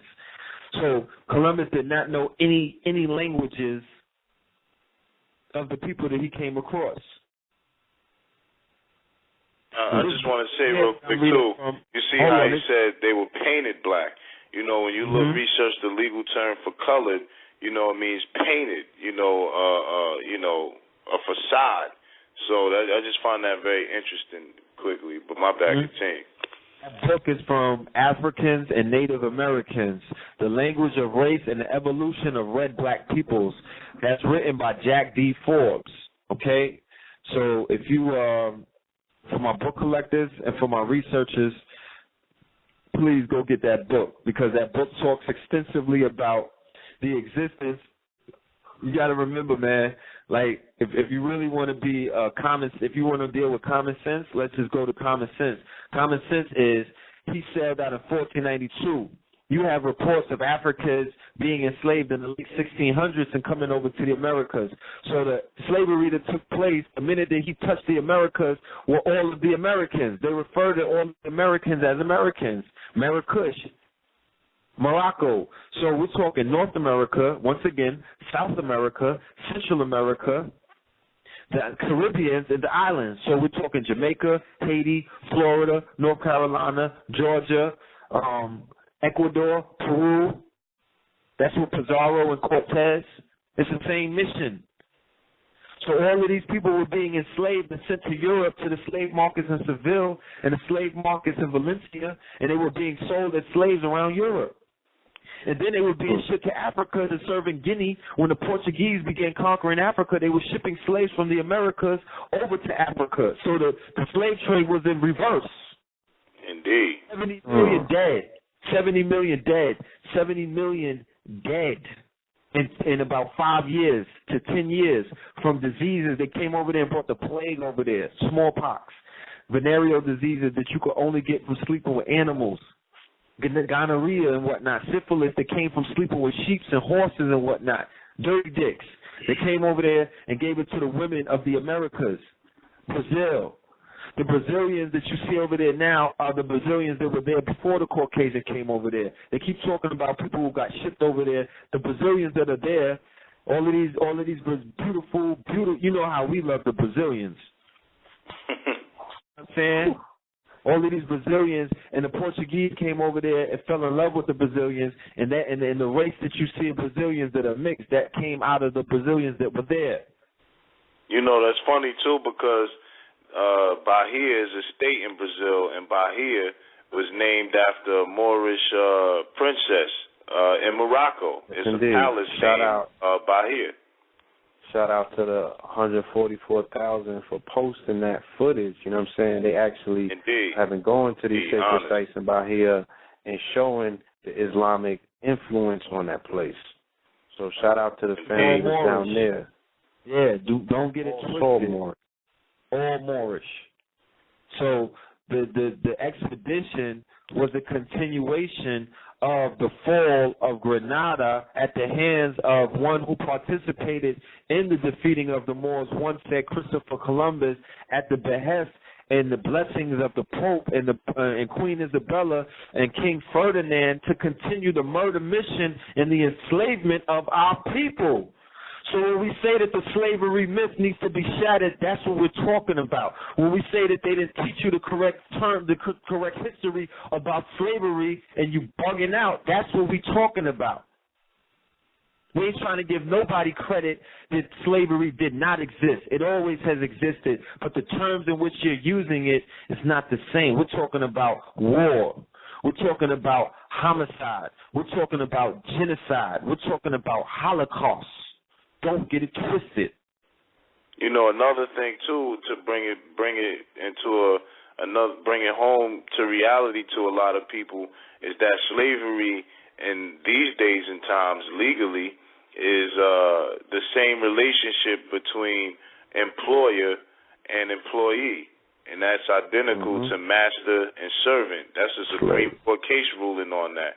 So anyone who's considered to have a 9-to-5 job, this is not a slight at anybody, I'm just talking about the legal precedence on it, that person is considered a servant, and their employer or boss is considered their master. Yes, indeed. That's true. Listen, we got 4 minutes left. That's zoomed by. Shit, zoomed by. You're going to stream? Huh? Will it be able to stream afterwards? It's 3 minutes for the live left. I believe it will still be on. You know what I'm saying? I don't know if y'all wanted to take calls and just continue carpet bombing and doing what you do. Yeah, like callers, I see hands up, and we're going to get at y'all. We're going to definitely get to the callers, but it's a lot of stuff that we got to cover, so please respect the fact that we're going to keep going in. You know what I'm saying? But we will get to you. You feel me? Yeah, probably the live broadcast will probably that'll probably go off, but who's ever on the line, you know what I mean, is on the line. So I'm up for whatever. It's good. Is Elder Taj back on yet? Brother Taj, are you there with us? Brother Taj. What I'm going to do for the family that's on the phone line, do you want me to just open the lines up and tell them to put their phones on mute in case I'm Jarvis Landry, professional football wide receiver. And after a long, hard practice, I get ready faster with Perk 2-in-1 for clean hair that's also conditioned. Man, with the time I saved, I started thinking about other 2-in-1s that could help make my life better. I'm like a quarterback accountant, you know? Throw me deep passes while doing my taxes. Or maybe a foot massager cleat so I can relax on my runs. Or maybe a fishbowl helmet so I can take my pet fish Bubbles with me to the game. Yeah, man, I think he'd like that. But until then, I'll keep using Perk, the original 2-in-1 and still the best. Blog Talk Radio.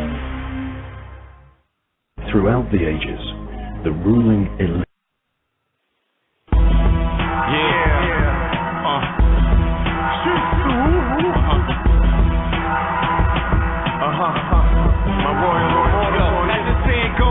Monkey don't stop no show, but no third-dimensional being can stop my flow. I'm multi-dimensional. My style is quantum physical. My lyrical ritual manifests its rhyme. I chant Om at times, become one with the mind, let it be known, my tone is the new paradigm. To channel my power, put my CD on your shrine. To repeat my name at least 9 times, I avoid bullshit like Muslims avoid swine. I'm the ace of spades and king of diamonds combined. This for your astrology oracles that know the true time. Supreme divine, changing water to wine. I'm on some other shit, like the return of the mothership, Nibiru. Mere mortals, I'll never fear you, I can't even hear you.